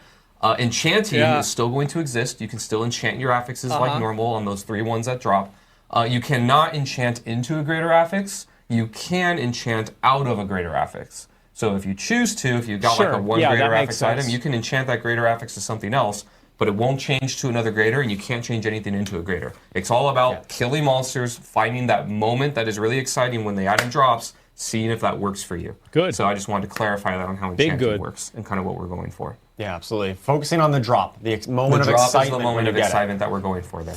All right, and then one other thing I want to call out as well that we didn't talk about already, and that is there's a lot of other changes that we haven't actually discussed here that you'll see when you get to play in the PTR. But one of them I think is really cool is we actually add a bunch of other new baseline rare affixes that can appear on items. Yeah. That like players haven't seen before. Yes. So there's as an example of a few of these, we have like Fury per second. Can appear on items, which is very, very exciting and very interesting for my barbarian friends. Yeah, it's very transformative. Like there's a number of other ones like life per hit. Is now something that players can find as you went through the experience. Like, are there any that you thought of that are kind of cool, or? And also ones that are cool and powerful that appear on different slots. So previously, weapons almost always had bonus damage of some sort. Yeah. We've extended that, so a lot of weapons can now have resource cost reduction. They can have bonus attack speed and other things that increase your output through not just saying damage to a certain way. More interesting ways of increasing your output. Yeah, very cool. To me, bonus projectiles. It is very cool. I'm terrified of it. It's so cool, though, but it is really cool. Having bonus projectiles drop and then have that potentially be a greater affix when it grows, and then you masterwork bonus projectiles, and it gets silly. Yeah. That would be fucking nuts. I know we want to talk about some end game stuff that's That'd be coming to the crazy. game. Maybe we leave that for the end of the stream itself, right before we go into Q&A. Is there? I'm going to ask production here. That's the depth I want. Yeah. Is there a way that we can jump to class changes coming? To me next. Yeah, you next. I'm pivoting. You got kind of a shrug. So I think so. Yeah. We'll go through the end game stuff here because we do have a lot of additional things that we still need to talk about that even pair with this itemization, these itemization changes. But we'll jump into class changes really quickly. Sure, we can go to me next. That's fine. Do it. Take us away, Adam. All right. So, are we ready to go? Yeah. Okay. So we've got kind of 3 big goals for class updates. We've got a lot going on. I'm going to try and breeze through a little quick in the interest of time. The first one is going through a very high volume of meaningful class updates. And what I mean by meaningful is, not just moving numbers up and down on things that exist, but kind of either updating systems of how things interact at a systemic level, or adding things that are really, really powerful and are actually going to move the needle and change how you interact with the class or the skill or the legendary or whatever we're changing. Next one is making flat damage effects more viable. So by flat damage, I'm talking about things like dust devils, earthquakes, dancing Yeah, I feel like they get outscaled so fast. Like within 10 levels of getting the item, it's just totally useless. All these things. I talked a few campfire chats ago about how I wanted to make these things like a lot more viable and scale better, and we're going to be making good on that in Season 4. I'm excited. We'll go into more details, but yeah, that's one of the big things that's changing this season. And last but not least, opening up designs to be more generally useful. So kind of similar to item affixes, how you've got these like multi-conditional things. We're going through classes across the board and going and looking for ways that we can open up things. So you're going to find that things that were a little more restrictive, we're going to try and make interact with more different pieces. So something may have only talked to core skills, now it can be any skill, things like that, where we're trying to make things less conditional so that you can mix and match things a lot more often. That's what makes PoE so replayable. Is that you have so many different modifiers for spells that you can do so many different builds. So, yeah, in addition to those 3 things, and those are our goals, I'm also going to be talking a little bit today about PTR balance and hardcore updates. And a little PSA, everything that you see here right now, the tuning is still in flux. We're going through the balancing process right now of these things, so any exact numbers that you see of updates is very much subject to change, not only before PTR, but of course one of our goals for you playing PTR is helping us with the tuning and balance, because everything is going to be changing. So expect things to change, but that's kind of where we're at right now. So first, let's talk about uniques. So in Season 4, you're going to be getting double... Well, they added this into the game. Isn't that super fucking rare one from Diablo 2? It says, while at full life, your skills unleash a divine barrage dealing 900 damage. And you have maximum resist? The normal amount of uniques added to the game. Normally, every class gets 1. Every class is going to be getting 2 this time. So again, more content. Wow. We're also adding a new Uber unique here, Tyrael's Might. This is a defensive-oriented unique. It's going to be a chess piece. You can see the stats there. Lots of resistance-oriented things and damage reduction. By the way, in this new world, damage reduction is going to be much harder to come by. So it's actually a lot more special that it exists here. Okay. And the special power of this is that when you're at maximum life, so when you have the entire life bar full, you're going to be shooting out projectiles very similar to the artillery shrine. So you can see here kind of in action, you can see that sometimes he's attacking and it's not going off, and then as he heals up, you get those bolts that's hitting enemies. It's really, really flashy and cool. That's good for a barrier build. So yeah, class updates. Like I mentioned before, we're really looking to move the needle on these. We are still going to be having a number of changes, quite a few of just things going up and down for tuning. But we're also looking at updating some systems and designs. And I'm going to give you some examples. Now, everything I talk about here today, I'm giving you a small snippet of the things that we're doing, like 1 or 2 examples per class. But when you get the patch notes, you're going to see it's like a giant wall. There's a lot of stuff that we're doing everywhere. Just a slice of the overall pie. Yeah. All right, let's see it. So, some examples here. Skill tag updates. So, we're not only doing this on the Sorceress, but on other classes as well. But this is the one example I want to give. One of the pain points that Sorceress has always had is that they have kind of core skills and then mastery skills. Mastery skills are things like Firewall, Meteor, things like that. And the mastery skills, we're always kind of 100%. second class to the core skills because we had a lot of things that scaled core skill damage, but not mastery skill damage. So we've updated our skill tags and kind of changed things around so that they make more sense. So you're going to see more skill tags added to things across the board. And the example here is that mastery skills will also just have the core skill tag. They'll be considered both mastery and core skills. So all your core skill damage bonuses, interactions, all that stuff will just work now. Did you have something? Yeah, we also talked about like mobility skill tag. Consolidation. Thank you. Please. Like added to a lot of skills as well, and how that interacts with the tempering system. You have ways of getting mobility skill cooldown reduction that ties into the same concept. We're actually adding the mobility skill tag to all things across all classes that have mobility attached to them, so then they can interact with the itemization system, and you'll have these things working in tandem together. That's a good point. Yeah, so now some other examples. Frozen Orb on the Sorceress is getting a lot of love. Before, when you cast it, it would go an exact set distance and then blow up, but now it's going to go exactly where you point it at it to with your cursor. So you're not going to hit your life if you run into like a suppressor elite, for example. You can actually make it fire point blank or all the way across the screen. And we'll actually be showing some video of that as well later. We also have a new unique that we're going to have video of. That's really awesome. So Frozen Orb sorceresses are going to be really happy this season. And next, Necromancer. I played Frozen Orb at the beginning of Reaper of Souls, and I hated it. Fucking the most annoying piece of shit ability in the game. I'm never going to play this. For a while about Necromancer minions and how we're going to make them better. We're delivering on that in Season 4. The first change is that they're going to inherit 100% of the player stats. So, your crit chance, crit damage, all those things, they're just going to inherit it from you. So they're going to scale way better with you, the player. And this is not only going to apply to Necromancer minions, but all minion types in our game. This happens a lot. Like, I feel like minions kind of got outscaled. Like, how many of you guys played a Necro build, and you got to, like, Nightmare Dungeon, like, 45 or 50, and you're like, bro, I got to rethink what I'm doing here. Like, because it's just not working. They just die, yeah. Things like Druid Wolves are also going to be inheriting this, and you're going to get a pretty big power bump. We're also we took a look at the Book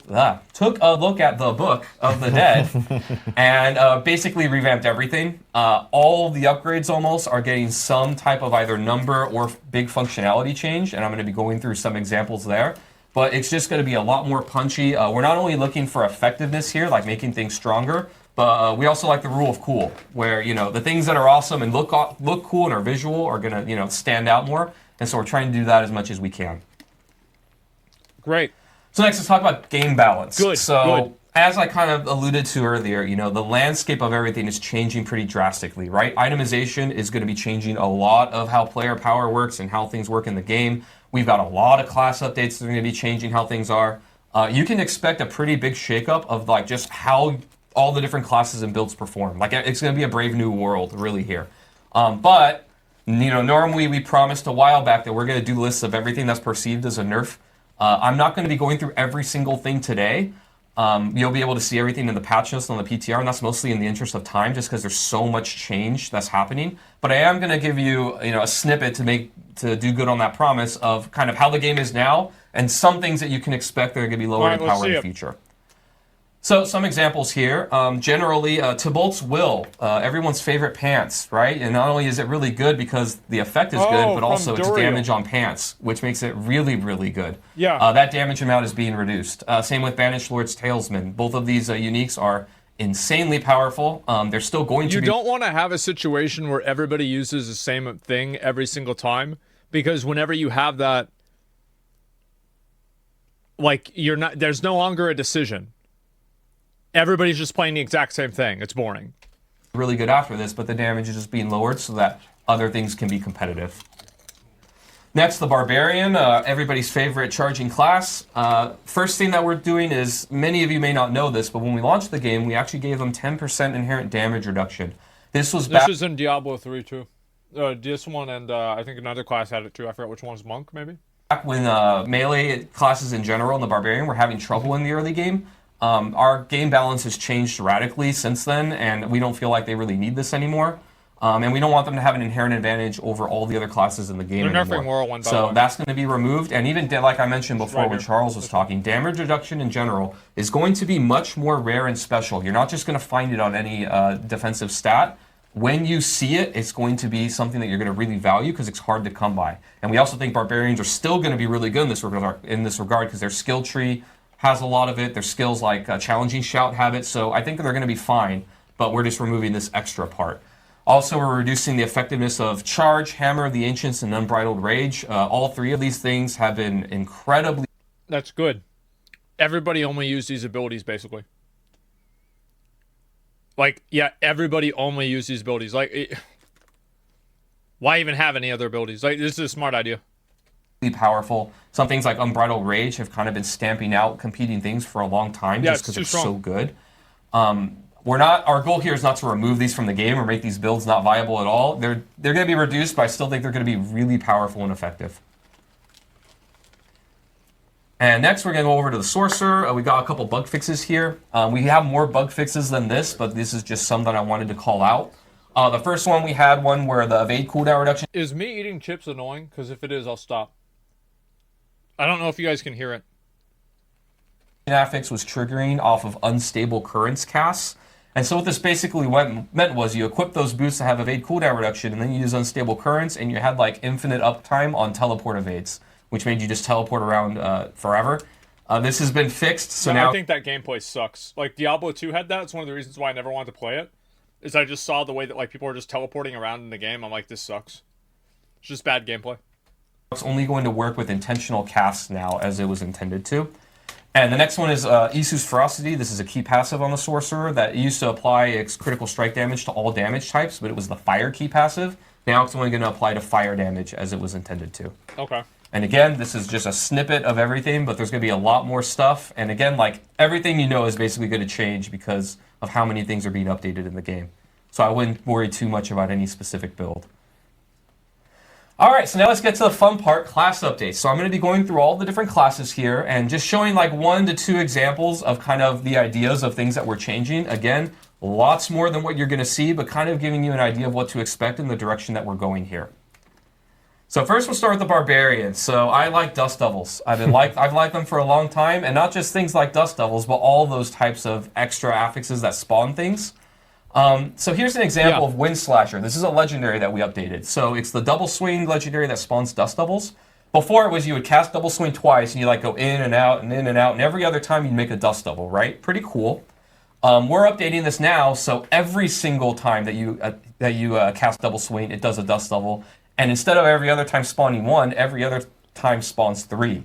So now, instead of going hit, then 1, then hit, then 1, it's 1, then 3, then 1, then 3, which means a lot more Dust Devils. And I want to call it again, there's tempered affixes that give you chances to spawn additional Dust Devils when you spawn a Dust Devil. So. And affixes that talk to them directly in itemization with tempering, like their size can go up, their damage can go up. Like we're actually going to make this a thing. I know I'm talking a lot about Dust Devils. There's cool stuff for all the classes. It's earthquakes, it's desecrated ground. I feel like I almost want to try that and just play that as a build. Make a Dust Devil build and see if you can do it. Build bar during one season. So it's the example I tell our team. It's like always I say earthquakes and Dust Devil. Like these things need to be cool, and all the ones like that though across the other classes. Anyways, that's the bard. So there's not just this. Lots of other legendaries are like this. Druid, for example, a thing that has been long complained about to me is that lacerate isn't up to par to other things. So there on the left is what you can see exists today, where the upgrades for lacerate are, the first one is you heal for a little bit for every hit, and then it's doubled when you crit. And then the next upgrade is that its initial strike crits and does a little bit more damage. We're just merging those together. So both of those combined is going to be your first lacerate upgrade. And now we added a second upgrade there, where every time that lacerate crits, all of your shape-shifting skills are going to deal more damage for 10 seconds, up to 40%. So now we're adding a very strong, potent, multiplicative damage bonus buff after lacerate. So now, lacerate, it's going to give you invulnerability, life leech, crit, and then a potent damage buff for a while after you cast it. So then if you can get cooldown reduction on it, you can keep that buff rolling and actually have like a build going on. Next, the sorceress. So here, instead of just text, I'm actually going to show you some videos. The first one is going to be showing that frozen orb change that we talked about here. So basically, you can see here that where the person is targeting with their cursor is where the frozen orb is going to explode. So now you can make it point blank. You can make it far away. It's going to be wherever you go. And for you controller players, this is going to interact just like other skills where it just goes to an enemy, and then if there's nothing nearby, it just goes a set distance before blowing up. Okay. So fucking. Next, we're going to be talking about the unique. So prefacing this unique a little bit before we show the video, the basic idea is conjurations are cool and frozen orb is cool. And what's going to happen with this unique is frozen orb is going to have a chance when it explodes to spawn conjurations, and then anytime that your conjurations attack, they have a chance to throw frozen orbs at enemies. So now we're going to see this in action here. Let me see it. So it's called Fractured Winter Glass, and this video is just the person casting frozen orb with this unique. Okay. So at first it's like, okay, it's fine. You see a couple conjurations, right? But then as you go on, you can see that the frozen orbs are making more of them, and then the conjurations are also throwing out more frozen orbs. This is all just from pressing one button. This is all just from throwing out frozen orbs. Just been right-clicking this whole time. Yeah, so it's like when I place a firewall, and my firewall makes a meteor, and then my meteor makes a firewall. Yes, but conjurations. But conjurations. Yeah, so Hydra throwing frozen orbs. Firewall meteor sounds cool too. Yeah, okay, fair enough. Got an idea. Stay focused. But yeah, so this is an example of the cool uniques that we're adding to the game. Next, let's move on to the rogue. So we're also updating some class mechanics and other things. Inner Sight has kind of been eclipsed by other things in our game, right? When we first made Inner Sight, it triggered off of this idea that you were going to target a single enemy, pick on that enemy, and build up this gauge, and then you have unlimited energy, and unlimited energy was supposed to be this really crazy, rare thing that was not, going to happen very often. It turned out that's not really the case through itemization and other things. You can kind of solve resource a lot easier nowadays. Yeah, it's fun to do that too. Yeah, and it's fun. We want people to do that. Yeah. So we have to update our other systems in accordance to that. That's what it comes down to. It's fun to fucking do that. Then let people do it. Yes, exactly. Which is kind of what we're doing here. Yes. So now you don't only have to hit the marked enemy, but you can charge up Inner Sight off of everything. So as you're blowing up waves of enemies, you still want to make sure you're hitting the one that's targeted, but now you'll get a little bit of gauge off of any enemy that you hit. And now in addition to that, the payoff is better. So not only are you going to get that unlimited energy still, but you're also going to get a 25% crit chance boost. So now you're going to be hitting harder when you are in Inner Sight mode. So now there's actually a damage component there too, in addition to the unlimited energy. Okay. Next, Necromancer. So like I said, Book of the Dead is what getting matters. upgrades. I kind of picked one slice from each part, from each minion type. So here you can see your Skeletal Reapers, the wind-up attacks now, can reduce one of your active cooldowns by a pretty chunky amount. 3 seconds is insane, but there'll be a number that'll make sense there. Maybe it is 3. Next one for the mages, one of their upgrades used to be that they've made frozen enemies vulnerable, and now they just make everything vulnerable. So actually, if you want cold mages to solve vulnerable for you, you pretty much can, just with this upgrade. And last but not least, we have your Iron Golem. So Iron Golem, now that when you tell it to go somewhere and do that slam attack where it pounds the ground, it'll also pull in enemies, very similar to Corpse Tendril. So it's not as required, to put that on your bar. You have another way to kind of get that effect. Another thing I didn't put on the slide that I want to call out with golems that'll make players happy. Golem now, while you're CC'd or at any time, when you activate it, it's going to make both your golem and you unstoppable. Ooh. So now you have another source of unstoppable on the Necromancer for minion builds, which I think will make players really happy. Yeah, it's a buddy cop situation. You and your buddies going and taking people out. Okay, I love it. Yeah. That's awesome for a Golemmancer build for sure. Yeah. So next, like I was saying before, flat damage effects, dust devils, and earthquakes are going to be your friends now. So before, these legendaries did not scale very well. And what I mean by that... these legendaries were really fun. If you got one of these whenever you were leveling, the gameplay for it was really fun, but it would fall off so fast, and it was never viable in in-game. Is that the damage that they did was fixed. So if you got like a Dust Devil or Earthquake or whatever, you got that legendary at like level 25, the damage that it did was just a number, and that number didn't really go up with you or scale with you in a meaningful way. Yeah. Now, under the hood, all of these things are going to be scaling based off your weapon damage, which means that these things will scale with you as a player and be much more viable now. And I believe we can zoom in on this example I give. So this one is Dancing Bolts. I'm actually running this legendary right now, my Lightning Storm Druid. So you can see that, it's the same legendary on each side. This is me just changing out my weapon while I have this legendary equipped. This is in Season 4, so you can see it does an amount of damage on the left, about 5,400 there. Now, that number on the right, I didn't get a new legendary, I didn't change it, I didn't do anything except change my weapon, and that increased the damage that these Dancing Bolts are going to do. Great. So when you get these legendaries now, they're going to scale with you and do quite a bit more damage and be punchy as you go into the late game. This is in addition to like tempering and other things, talking to these things, so you can actually itemize into making them more powerful as well. And it's funny because there's some people I think that didn't catch, maybe they didn't catch the first part of the itemization, but they're looking at this second legendary, the new one, and they're going like, wow, it's only got 3 stats or something. You should probably watch a recording of this. Yeah, that's when it drops, not after you've done all your stuff. Exactly. There's a lot of itemization changes to make the items feel more valuable themselves in Season 4. I recommend watching the recording just for people that may have missed the itemization or checking out our blog next week. You can tap 2 more affixes on them. There you go. Yeah, they got 5. That's right. All right, so last but not least is opening up designs. Like I talked about, one of our goals here, make things more generally useful, less restrictions. We can zoom in here. I have 2 examples. One is Azurath here on the left, a unique sword. So 2 things going on here. First, you can see before, it was that your core skills have a chance to freeze enemies and deal a bunch of damage to them. On the right, we've removed the core skill requirement, and now any of your skills can have a chance to freeze enemies. So this means you can use it on, like charge and other similar things like that. Whirlwind. Where, maybe you want to make a build around something that's not a core skill to proc this. Yeah. You totally can, or it's just going to proc more often and you just play normally. Second thing you'll notice is I on guess the left, Whirlwind was Barbarian core, only. but yeah. We just removed that restriction. So now any class that can use a sword can use Azurath. Again, we're just trying to look for places where there was restrictions, and when we can, we're just removing them. Next one I'm really glad they're consolidating this. This has needed to happen for a while. is Opportunist. This one I'm really excited about on the Rogue. I think I'm going to play a Rogue this season. So on the left is the old version, where it says when you break stealth with an attack, you can drop stun grenades, right? And then those grenades deal damage and stun enemies. On the right, we've removed a lot of these restrictions and made it more useful. So now it's when you enter or break stealth, and you don't need to break stealth when you attack. So anytime that you cast stealth or go into stealth, you're going to get 2 sets of these, and it's just going to be when you go in and out, and you just get stun grenades. You also notice that this is a tuning thing, but the stun duration on stun grenades has been buffed. It's a second now. And then we also did a thing that I'm really excited about here, where they doubled the stun duration. Every single stun grenade legendary will increase the damage of your grenade skills, and all of them are going to have this. So if you want to make a stun grenade build, if you collect, the 4 or 5 of these legendaries that kind of combo together, every one is going to incrementally increase your grenade's damage as well, to a point where they'll be doing a lot more meaningful damage in your build. What's this? All right, last but not least, we've got hardcore updates. So for you hardcore players, Elixir of Death Evasion is being removed from the game. It's dying, and it's not coming back, just like you will in hardcore. We've also redesigned the Flame Shield enchantment. So before, it used to be a cheat death mechanic, where when you took fatal damage, it would proc and save you. Now it's going to automatically activate when you lose a certain amount of life, and then it has an internal cooldown on that.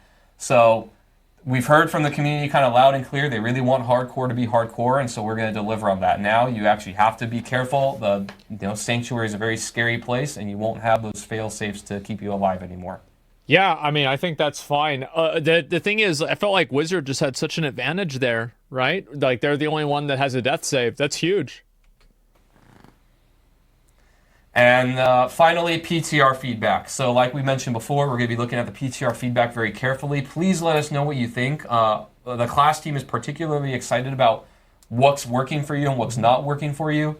When you're kind of tuning your feedback and typing it to us, We're really looking at things like tuning and balance. We know that things are going to be pretty wacky in this brave new world that we're going into.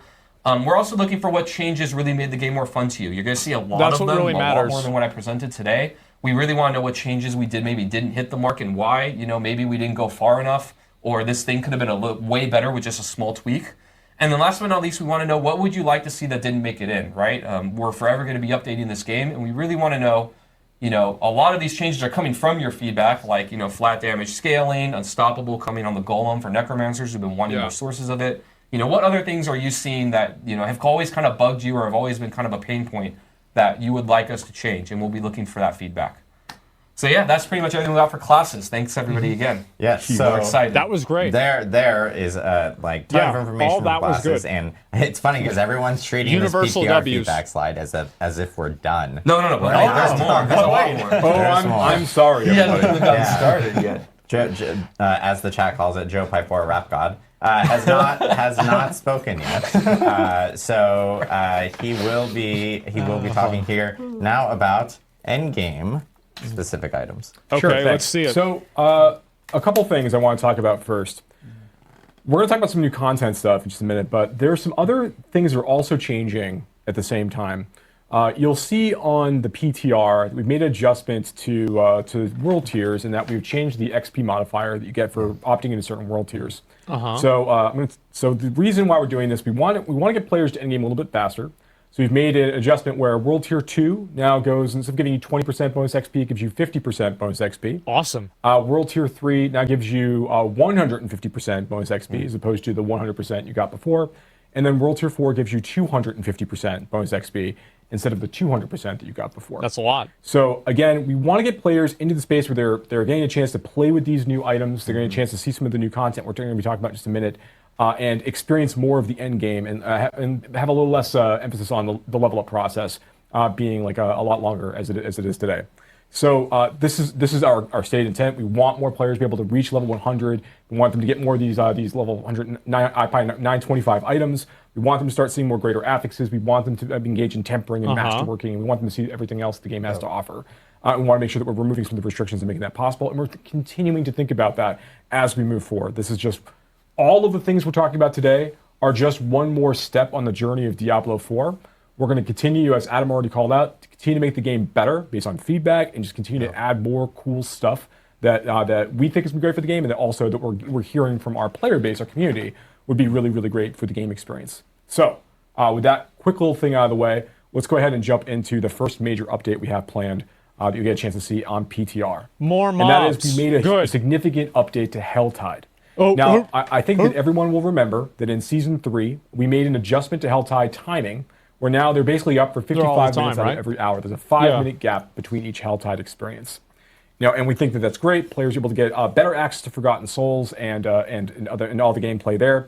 But we also, like, looking back on Season 2 and the Blood Harvest regions, that was where fucking the fun, armies man. of Lord Zir were marching across sanctuaries. That was badass. We all recall from Quarter 4 of last year, and capturing people and draining them of blood. That was we thought that was a really fun, frenetic, like social experience in the overworld. Like, it's just a blast, kind of go through, kill vampires, save people, and summon bloodseekers as well along the way, and getting good rewards as you go.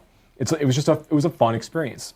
In Season 3, we had a different take on that idea with the form of Arcane Tremors, where players can go and engage in a number of different small activities and traps, and also manage to summon Heralds of Malthus in a group and go ahead and get more like tuning stones and more and governing stones, and continue to just get more rewards from that experience. And again, we thought that was pretty fun, right? So we wanted to take some of these ideas back to Helltide, and I'll be actually, I think it might be even easier if we could just throw to Ruben potentially, who I think might actually be able to be in Helltide right now. Yeah, go kill some shit. Fantastic. Looks like that's the case. So we want to take some of these ideas back to Helltide. Hello, yes, you're going to get destroyed. We want to take some of these ideas back to Helltide and make sure that our overworld, exciting, demonic invasion experience that players get to go through here is just more fun to There's a lot of fucking with. mobs. Was Yeah, that this just is a giant good. hellworm belching a bunch of enemies at? That was a giant hellworm belching a bunch of enemies up. So a bunch of things have changed. So one of the things that let me They used to have that in Diablo 3. One of the things that we did is we add this new idea of a threat system. Now you'll see the eagle-eyed among you can look to the left of the minimap. I see it. Can look to the left of the minimap, and you'll see a horizontal bar segmented in 3 pieces. It's a pentagram. Next to that kind of like half-completed pentagram there. As the players are killing demons in Helltide areas, they are slowly growing their threat over the course of the experience. And as they do that, they're going to find like more like ambushes. They're going to find more creatures coming and trying to kill them as they kind of like roll through the space. And this, they're gaining threat by doing anything. If they're opening tortured gifts, if they are killing like regular monsters and elites, you know, they're always earning more threat for the things that they do. The armies of hell are paying more attention. So as the player is going to go through this process, they are going to start feeling like more pressure as they go through the experience. Now, once the player has gotten towards the end of this, like they actually have, when the armies of hell have been fully alerted, you know, you'll hear a tone, which I think that I think we might actually hear soon potentially. I guess we'll have to see. But you'll hear a tone alerting you to the fact that the armies of hell are basically coming for your blood, right? They're coming for you at this time. And in that case, you're going to see that there's going to be a new creature type that's going to appear, which we'll be able to get to in just a second. Some of the other big changes that are happening where you had those 2 guys spawn alongside this, while we kind of wait for some of this stuff to happen, is we have reduced the level requirement or the world tier requirement for Helltides. You'll start to see them in lower world tiers now, so they're in a great way for you to level up. Okay, it looks like the forces of hell have been alerted. So now there's going to be like it's going to be almost a little more of a holdout. More invasions and ambushes are going to start to occur at this time, you know, and it's going to have a kind of cap-off event towards the end. We'll talk about as it arrives. But you can see right now that threat is draining while this event is occurring. So you've kind of like reached that maximum threshold. You know, the minions of hell are coming for you. You're going to be kind of fighting pretty hard for this stuff. But it's a great way to get like access to a lot of elites. You know, once this bar is drained once again, you can start building it up by, again, going out, doing more things inside the Helltide experience. You're going to get more opportunities for more cinders and more of these ambushes again as each time it hits one of the bars, it spawns the mobs. That's a lot of elites. That's good. Should be getting this Hellborn here. Yeah. So yes, and now one of the Hellborn has managed to appear. Hellborn are they're very much a similar creature to some of the Seekers, the Blood Seekers that we've seen in the past. These are adventurers who have fallen to the depravities of hell. They're now serving their infernal masters. They have great drops, like they'll drop like legendary equipment, and they will also drop summoning materials for Lord Zir moving forward. So there's more ways for you to get some of those mats as you go through the experience. Okay, cool. And that's actually one of the other things that we did as part of our general updates is we kind of wanted to go through and do a pass to make it easier to find more of those boss summoning materials, like from doing like different kinds of content. So while obviously you can go to Helltides and open tortured gifts to get living steel pretty quickly, we want to make sure that there's like if you find like a treasure goblin, there's a chance now that treasure goblin could drop a random boss summoning material. That'd be good. You know, when you go and you open bounty caches or whisper caches at the end of a bunch of whispers runs, like in that situation, you'll also get a chance to get a random boss summoning material. You know, and we find more opportunities through different parts of the experience in like local events. Like when you're going and just finding events and you manage to complete the mastery objective of an event now, there's a chance for you to get a boss summoning material there. You know, even elites have a very, very low chance to drop some of these materials. And that's again, good. all to make it just a little bit easier to kind of like gain access to these bosses as you're leveling up and playing, even if you're not. Yeah, I think that's really good. I remember I was very annoyed having to do Helltides in order to summon Duriel. Saying specifically in just Nightmare Dungeons to get Distilled Fear or something else, right? So yeah, I think those are going to be some pretty fun updates for the players. That's obviously pretty not exciting. Everything. Yeah. So so another thing that we're doing as part of this is that we are adding a new boss. We're adding Andariel. So you can now fight Andariel. She is summonable by defeating the Beast in Ice and Lord Zir. Okay. And she's got the same drop table as Duriel. Great. So we want to make sure that players have a couple different ways to kind of gain access to these really, really powerful uniques that Duriel drops, but also for that shot at getting those uber uniques without always requiring players to go back to those same places. Have to kill the same boss. So between opening up the options of how you gain access to materials you can use to go farm uber uniques a little bit earlier, to like now saying, like, hey, go do Nightmare Dungeons, go do some of this overworld content and Helltide content to gain access to Beast and Ice and Lord Zir, so you can go farm Andariel there. We think that's gonna be like a really, really fun change. And Andariel's a really cool fight. I think we might actually have like a quick little shot of the summoning for Andariel. Is it like the campaign version? There she is. Wow. I feel like that's not. She's back. Is that the same as the campaign? I feel like the campaign version looked way different. I want to say the fight's been updated too. It's not exactly the same as what you did before. Yeah, the designer's been very excited about this fight and very excited about Andariel for a while, bringing her back into the equation. This is pretty good. She's gonna be a lot of fun to summon. Oh, the Poison Nova class. Yeah. Okay, enough Andariel. Enough Andariel. All right, yeah. People see that. We're on a timer, people. Okay, I got things to talk about still. Okay, but that's not even all the things that we're changing with regards to bosses. There's more stuff that we're doing as well. Next season, they should do a fight where you have to fight Andariel and Duriel at the same time. So one of the things that we're going to be talking about in just a minute is a new feature called the Pit. And inside the Pit, you're going to be earning Stygian stones you'll be able to use to summon higher level versions of all of these bosses as you go deeper into the experience.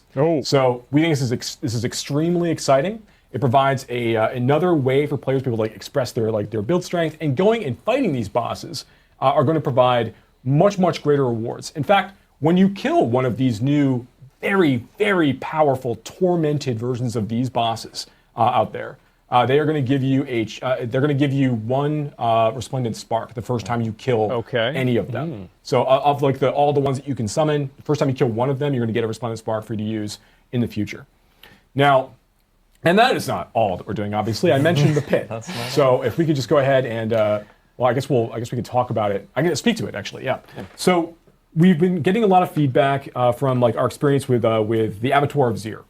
So towards the end of season 2. We had this like really difficult like dungeon dive. We were going against again forces of Lord Zir inside this experience, fighting Bloodseekers and kind of racing the clock. Yeah, that was a pretty fun experience. We got a lot of really good information and feedback about how that really played out. We made a number of adjustments in the form of this new content type that we're calling the Artificer's Pit, and what it effectively is a way for players to go and like once players have managed to complete a tier 45 nightmare dungeon, which is filled with like level 100 monsters, they're going to gain access to a quest that's going to like send them around the world looking for rune shards. And rune shards are just this new material that players will collect to open up Artificer's Rifts. And they drop from elite creatures. They drop all over the place. Like it's pretty easy to find, the materials you'll need to start this process. And when you have a number of them, you can bring them back to this obelisk in Karagar, and kind of use that to like form your first pit run effectively. And there's hundreds of levels of this, and the monsters that you will begin fighting immediately are all like right at level 100. Okay. Do we have we have a video of it? Yeah. What is this like? Is this like a greater rift? Ruben, like kind of near live, there? Yeah. Perfect. Yeah. We have the live play with that awesome debug text. Yeah, there it is. Yeah. With the awesome debug text. Everybody, it's PTR. Look forward, and we're talking about dev stuff right now. This is what it looks like sometimes.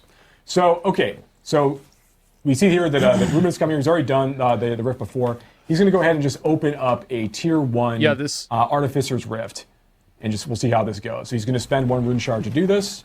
That's going to open up right here in Karagar. I like how at no point does it ever say rift.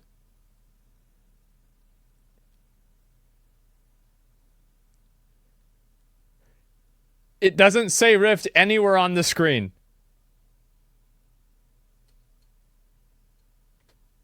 And we're going to go, there's a little bit of a stacking issue there. Yeah, we're going to have that fixed too.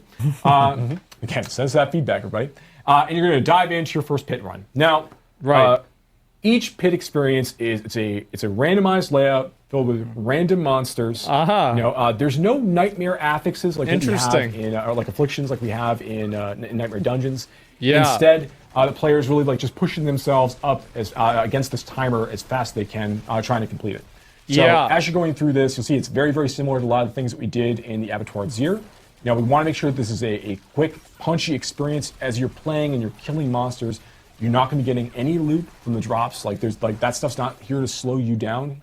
It's just about like pushing as hard as you can. Now, a couple of the major differences between what we've done in the Artificer's Pit relative to what we did in the Abattoir of Zir is first, in the Abattoir of Zir, when a player died while going through the experience, they were immediately ejected from the Abattoir of Zir. Like their run was over in the case of death. Here, we want to allow for a little bit more, a few more problems to occur, a few more errors, from the player as they're kind of going through. So that every time you die, what actually ends up happening is you add 30 seconds to your timer. So you're less and less likely to beat the timer, and that's important. At the end of the timer, you're not ejected from the pit. Like if you don't actually manage to keep time with the timer, you just don't get the mastery objective completion. And the mastery is tied to masterworking materials that you'll be using to go through the masterworking process for your items. In fact, the pit, as Charles referenced earlier, is the place you need to go in order to obtain the bulk majority of those masterworking materials. So while you can get to the end of the experience and you will get rewards for having defeated the boss by the end of a pit run if you don't manage to finish with the timer in mind, you won't get access to those materials. So why is this? So one of the things we recognize that we think is very unique to Diablo and to SARPG. I mean, he literally accidentally called it a rift. In general, is that a lot of times players are making like efficiency bets about how they choose to engage with content. They're deciding, okay, I can kill monsters of this level fairly easily and without much risk. How much further beyond this level can I push in order to maximize the rewards I'm getting from the runs that I'm doing? Optimization. And while also like maintaining good cadence and like managing my risk. And that's kind of like that fun sweet spot that we think works really, really well. AOZ was meant to like tap into a little bit of this, but it was also AOZ was designed to be an extraordinarily challenging piece of content from the get-go. Here, the pit starts in a somewhat more reasonable place. I think we understand that tier 45 Nightmare Dungeons are not the most challenging content in the entirety of the game. It goes up much higher than that, and the pit does as well. As the pit can go like well past tier 100, so you can be fighting level 200 monsters, level 250 monsters as you go deeper and deeper into the experience. So yeah, I think it caps out at like what right now 154 or some shit. Okay, it looks like Ruben's making pretty good time rolling through this. I think we saw earlier that Ruben actually like jumped into a portal. 150, yeah, it's like 150 something. Yeah, you can't finish an entire pit run inside like that first area. You kind of are expected to like move on, but you also don't need to kill everything in either of these areas either. I swear to God, if they fill this bar into 2 more spawns, I'm gonna lose my fucking mind. In both spaces, you kind of like make up the time that you need. I swear, here, though. Bro. Okay. So the idea is to try and find that level in the pit where you can go pretty efficiently and quickly, but where you're pushing hard so you can get better rewards, right? Right. Okay. So Ruben did a great job, Ruben. So you managed to do it. Okay. Let's not get too excited. All right. So now he's gonna go. And he's going to fight the boss in just a moment. Now, the second thing that's different about the pit that we you just start to see it a little bit. There's different from what we've done in AOZ in the past. Is that occasionally during a pit run you're going to be confronted by another major boss or villain that you've seen. Like, you'll see their echo occasionally appear just for a moment to perform a big attack. Big sweeping attack, or that you're going to have to like avoid or deal with while you're dealing with the boss you're already fighting. Okay. And this is happening throughout the duration of the pit as well. Sure. And as you go deeper, you'll see this occasionally a little more frequently at the same time. So these are just another complication, another thing that you're going to have to be thinking about while you're playing and trying to like remember the sorts of patterns. Eventually, you'll see a couple of these appearing as well. So like you'll be dealing with that like that kind of pattern following as you play deeper and deeper into the pit. Yeah, so it's kind of like Elias, for instance, like a shade of Elias can appear. You can come and do an attack, just do an attack in the middle. A shade of Lilith can appear as well. A shade of Lilith can also appear. Good. So these are definitely tough things as you go deeper and deeper, and eventually you might see a couple of them as well in combination. So here Ruben killed the boss. Got a number of different drops. There's a bug in this version that we're looking at right now where the items they're dropping are not actually ancestral, but that's not the case when players will be playing on the PTR. You all see ancestral items as the rewards for killing the boss here at the end. And then after that, when you open the chest, you're going to see that there's a bunch of obdusite that popped out of it, which is a masterworking material. I think he got 5, from the first run. So as you go deeper in the pit, there's basically 3 tiers of masterworking materials that you're going to be able to earn through. So there's the obdusite, there's the ingolith, and then there is the neath iron. So these are available as you go deeper and deeper into the pit experience. I think obdusite right now is like tiers 1 to 20. You'll be getting amounts of obdusite. As you go from like 21 to 40, you get amounts of ingolith, and as you go to neath iron and beyond, as you go into like 40 and beyond, you start seeing more and more neath iron. And these things can also be like condensed down to lower level materials if you need them for resetting a masterwork item and starting at a lower level. So you don't have to go back to the low level. No, you can stay at the high. You can stay at a high level. Trim it, yeah. But to be clear, if you want to get to that rank 12 masterworking, the best possible items, you do need to be pushing deeper levels of the pit. You can't just continually farm level 1. You want to push to that efficiency bet that you said. Push yourself to your limit to get the most materials per hour, and just really fight that hard content to get the best items. That's correct. So yeah, if you want to go through that process and like really get those the best items available for your build, you're going to want to go through the masterworking process, maybe even probably more than once, almost certainly more than once, right? To get the absolute very, very best items. So we think the pit's going to be, it's a really fun experience. It is, it's very extendable, so it goes pretty deep for players. And again, as you're going, you're getting these Stygian stones as you play. Like as you get deeper into the experience, you're going to get those. You're going to get the ability to go fight those level 200 tormented versions of these bosses. So like a level 200 tormented version of Barshan, and so on and so forth. Wow! All of these bosses have a higher chance to drop uber unique item as well. So now there's even more reason to want to go get some of these creatures on farm. And they have better drops. They more prolific in terms of the drops. They drop many more items as you're going through this. So these are going to be huge challenges for players to go and try to chase. Again, just in season 4. So that's like the current look at some of the things we're working on right now. Yep. That we're currently very excited about. Yeah. So on the content side. Right? Yeah. We're an hour and a half in of all the content that we just walked through with season 4. And as Adam had mentioned earlier, we haven't even gone through all the class updates. You guys will actually see that. There's a lot more. You guys will actually see that next week. Normally, we do have a blog and patch notes kind of available like a day or two after a campfire chat. I am asking the community if it's okay if we give it to you guys next week, because the only reason why is that they're huge. And we actually need to make sure that we get all the information in there. You guys will have it well before the PTR actually starts. And we will actually have a blog kind of going through all the details of this actual campfire chat, as well as the giant list of patch notes for the PTR, which again will begin on April 2nd, run for a week on PC Battle.net, and we'll have instructions of how to actually get into the PTR, download the client, and everything from that end as well. So I know we always end our campfire chats with a Q&A session. Yep. So we do want to make sure that we do a All right, Q&A let's see session some questions now. So if you guys have questions, please use Twitch chat. I can't imagine there's any questions. We So. covered everything, right? Covered it all. I thought it was a perfect explanation. We did ask earlier this week on the forums if if anyone had any specific questions, and so we can actually tee up a question while people are populating questions in chat. So we'll start off with one that we have here from the forums. This is from Iggy. What will happen to current items after this rework? they're just because bad, obviously right? we're now changing a lot of things from Yeah. our past items. completely Going different. into they're season bad 4. items. Yeah, They're so legacy all of the items. items that you currently have on your characters or on the Eternal Realm will be flagged as what are called legacy items. Yeah. And this means that they are not able to interact with the new systems of tempering or masterworking. They'll continue to function as they are, so that they're not going to break, they're not going to be re-rolled or changed in any way. They're just kind of say, hey, this was an item that in the old system, but if you want to engage with the new systems and find those greater affixes and temper all the cool new affixes onto it and do masterworking, of course, you're going to need to go out and find new items. Yeah. Yep.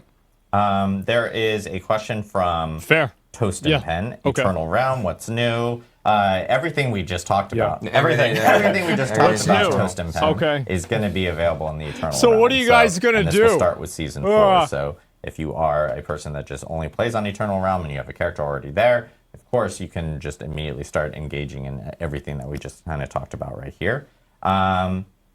J Corsair 19, does the masterworking just increase the total range of the roll, or does it get you closer to a max roll?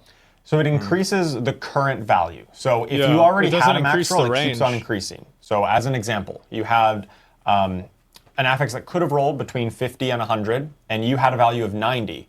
Every time you increase it, it's going to increase that 90 incrementally, right? By whatever the number let's is. say you had it at 100, just to make the math easier, because quick math. If it was already at 100, the first masterworking upgrade will take it to 105. Even though the base roll range was just up to 100, you can continue progressing past that. If you had it, down at 50, it would go from 50 up to 55, and so on.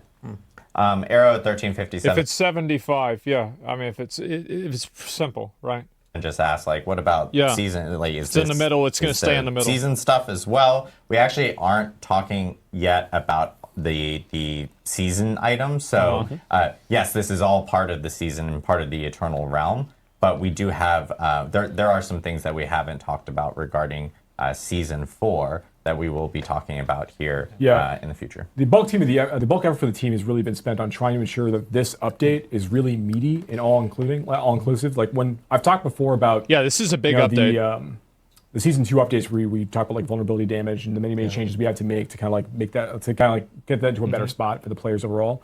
You can see like the amount of things that we did are kind of all connected in a lot of ways, and it's important they kind of come out together. It's difficult to do one thing in isolation. So a lot of teams worked together to kind of like bring this update and get over the finish line. So yeah, it's a huge lift.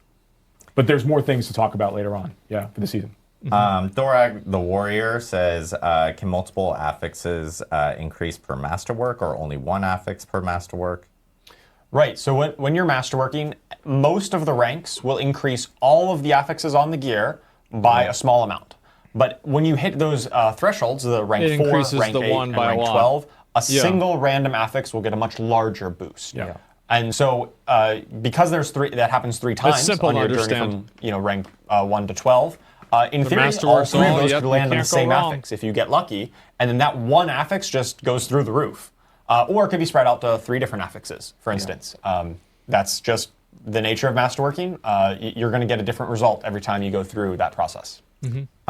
So I've seen a lot of people actually mention this in chat, and Riker also just mentioned this in chat. Sure. And they're asking, is it just me, or was the camera more zoomed out in the dev build? Actually. Oh, we didn't even talk about that.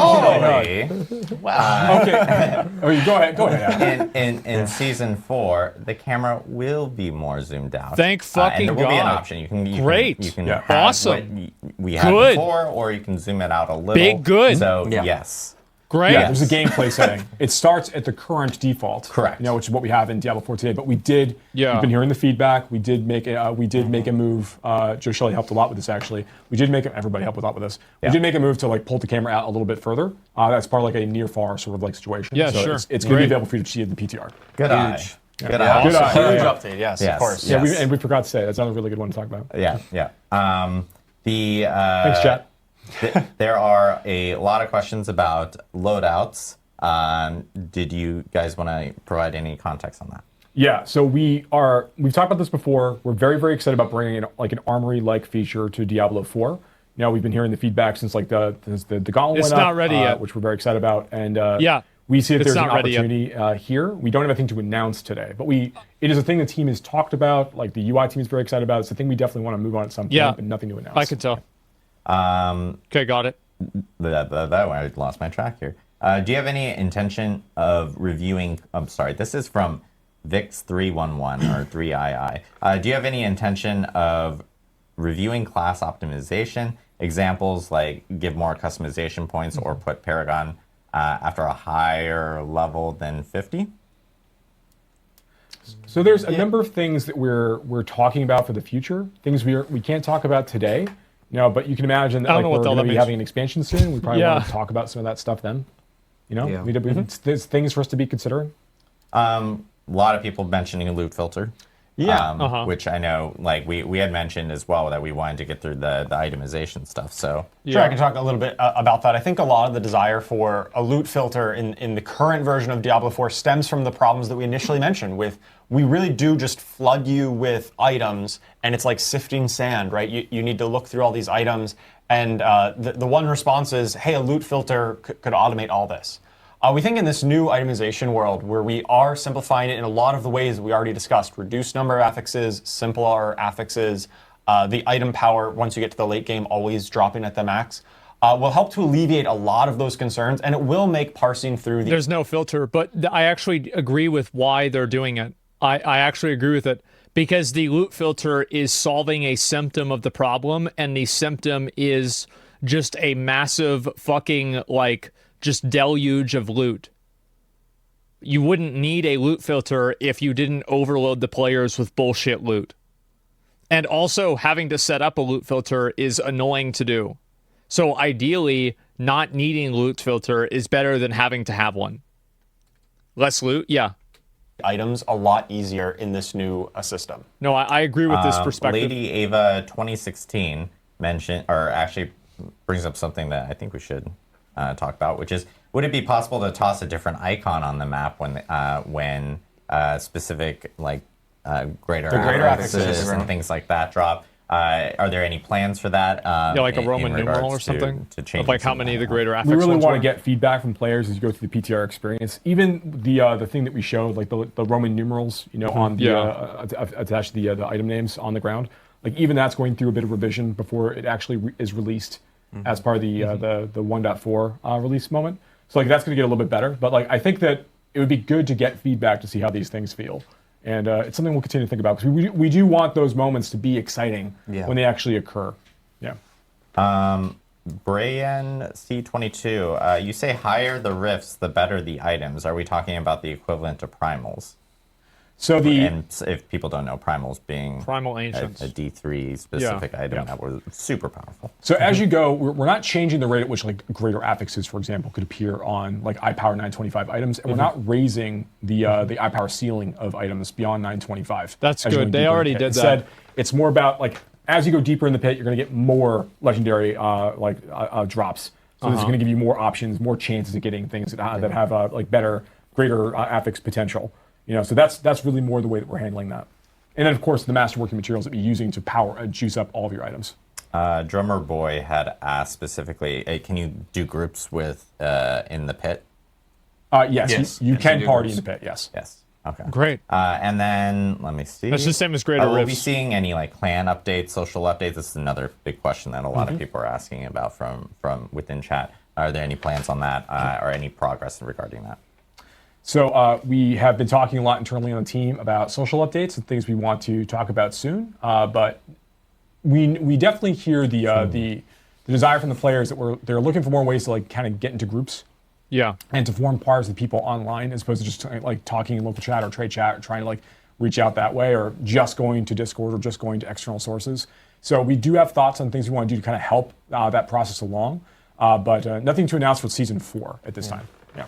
I don't know why they don't just have a group finder there's or a some lobby. Comments about like the store, the shop, and things like that with related to items. There's actually, I know last time we had a campfire chat, I had mentioned like, hey, our team that focuses on like the product team has been taking in a lot of feedback. There's actually going to be some changes here coming really soon that will be offering up new opportunities for people to use some of the platinum that they may have obtained in the battle pass for really cool looking sets and stuff or cosmetics for their character. And we're also, I believe, taking and retroactively changing that portal pack. Yeah. And I think it was actually locked per class. So if you were like a necromancer, you could only use one of the colors. That is changing here in the future, where you'll be able to use it. There's no discrimination amongst portal colors, so you will be able to choose exactly what you want. And I will say there's going to be some more significant changes. I know coming with the store that team has been taking in a lot of feedback. So we'll changes with the store. More, guys, to that here, the game's about to be pay to win. Let me see if I can get any more questions. Castordiff says any PvP news, balance, new rewards. Nobody cares about nothing else on PvP right now. Nobody the focus cares. of this update has been predominantly on the core underpinnings of our SARPG experience, trying to make sure that it feels like there's a really exciting gear chase for players to pursue once they get to a certain level of power. That we have done a lot, like what Charles talked about, like condensing down a lot of our affixes to make items just feel more engaging in general. Going through all of our various classes, trying to open up a lot of new build opportunities. So it's kind of like what we're really trying to do here is respond to a lot of the really, really big major feedback we've been hearing, honestly, since launch. And try to get a good, big, sizable update for players to go and engage with there. But we didn't spend time in features like PvP, and because that would have distracted us from what we're really trying to focus on. Because nobody cares. These things are going to fundamentally change everything, though, like PvP as well. How you make a character, the builds you make, how you do everything fundamentally is going to change from this. Right. So this was the big thing we're trying to nail, and all of our eyes were focused on that. That's right. Dristren asks, I know Uber Uniques cannot be tempered, but can they roll greater affixes and can they be mastercrafted? Wow. Yes. On both accounts. Holy Uniques shit. can roll greater affixes, just the same as Ancestral Legendaries. So you It can doesn't have need an to be Uber, Ancestral, so it's Uber World Tier 4, unique. same as before. Same concept with Uber Uniques. And even through the Resplendent Spark, the crafting system, there is a small chance that when you craft it, it comes with an the Uber Unique comes with a greater affix, even when you craft it, just as if it would drop. That's correct. All right, I'm going to do one last question. This is from GGI 101. Will the aspect changes also apply to alternate characters? Do I need to level up my aspects on alternate characters, for example? Aspects are partition bound. Count-wide, right? And what I mean by that is if you're playing a seasonal character and you want to play an alt on the seasonal realm, like that alt will also benefit from all the unlocks you've got within your Codex of Power. That's for your first character. There is a separation between hardcore and not hardcore characters. That's correct. as Yes, well. that's correct. Hardcore characters are kind of their own thing, even on the seasonal realm. Yeah. I think that's the same logic, I would assume. A lot of info delivered in this this campfire chat. Probably the most info we've ever delivered in any campfire chat or even developer update live stream. But it's important stuff because obviously with Season 4, we have a PTR coming up. For those that may have missed it, it will be on April 2nd through April 9th. And it'll be on PC Battle.net only. So players who want to help test things out, provide feedback, please do so. We'll be checking all our, our social channels, Reddit, the forums. The forums will actually have a new separate PTR forum available there. This also does mean Season 3 is going to be extended because we want to make sure we grab all the feedback from this PTR. That's a good idea. And all the feedback from the community, and we have enough time to actually implement that for Season 4. So Season 3 is going to be extended to May 14th. Season 4, of course, will start on May 14th as well. And we'll be coming out with more information on what Season 4 is specifically. And all the details that we actually talked about here today will be in a very extensive blog along with all the patch notes of all the small things like the class changes that Adam actually wasn't able to get through. Small changes, small. Will be in those patch notes as well. And we still actually do have another update that will be coming out next week for Diablo 4. And this one has actually been long awaited because this one does include some big quality features on the graphics side for D4. And we will have a blog that will be talking about it. As you guys know, ray tracing is coming to D4, and that'll be hitting next week on March 26th. So people will be able to maybe, if you've got a rig for it, you can totally turn up all your graphical settings, get ray tracing with D4. And we'll also be talking about how console players will also be able to take advantage of it in our blog next week. So lots of stuff coming down and lots to talk about. Again, next week we'll have all the information on blog and patch notes. But thanks again, everyone. Thanks again, Joe Shelley, who's also still in the room over here. Thanks, Joe. And he's asleep. Huge shout out to the community. Thank you guys again for all the wonderful feedback that you guys have been providing. And we're really excited for you guys to jump into PTR, jump into all the Season 4 itemization, class changes, and of course our new endgame changes as well. So we will catch you soon. And next week we'll see you with the blog and the patch notes. Thanks, guys. Thanks everybody. I'm going to be honest, guys. I think that this was about as good as it could have gone.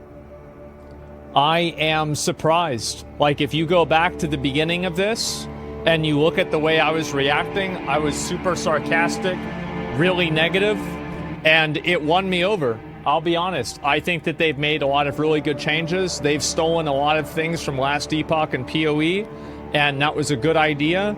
And now the game is better than it was. So I'm going to be honest. I'm happy. I think they made some good decisions, and I'll probably be playing Season 4. That's basically where I'm at. What do you guys think?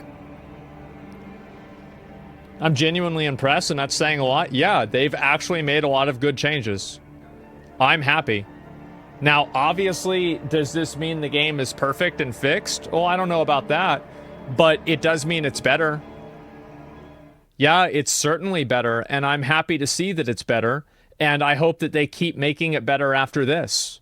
This is great to see, guys. I'm very happy. Yeah, like I'm very happy. I'm totally satisfied, and I think that if they put these in the game, it will make itemization and playing the game feel a lot better. Just overall, good decisions. That's it. I mean, fuck. I'm happy.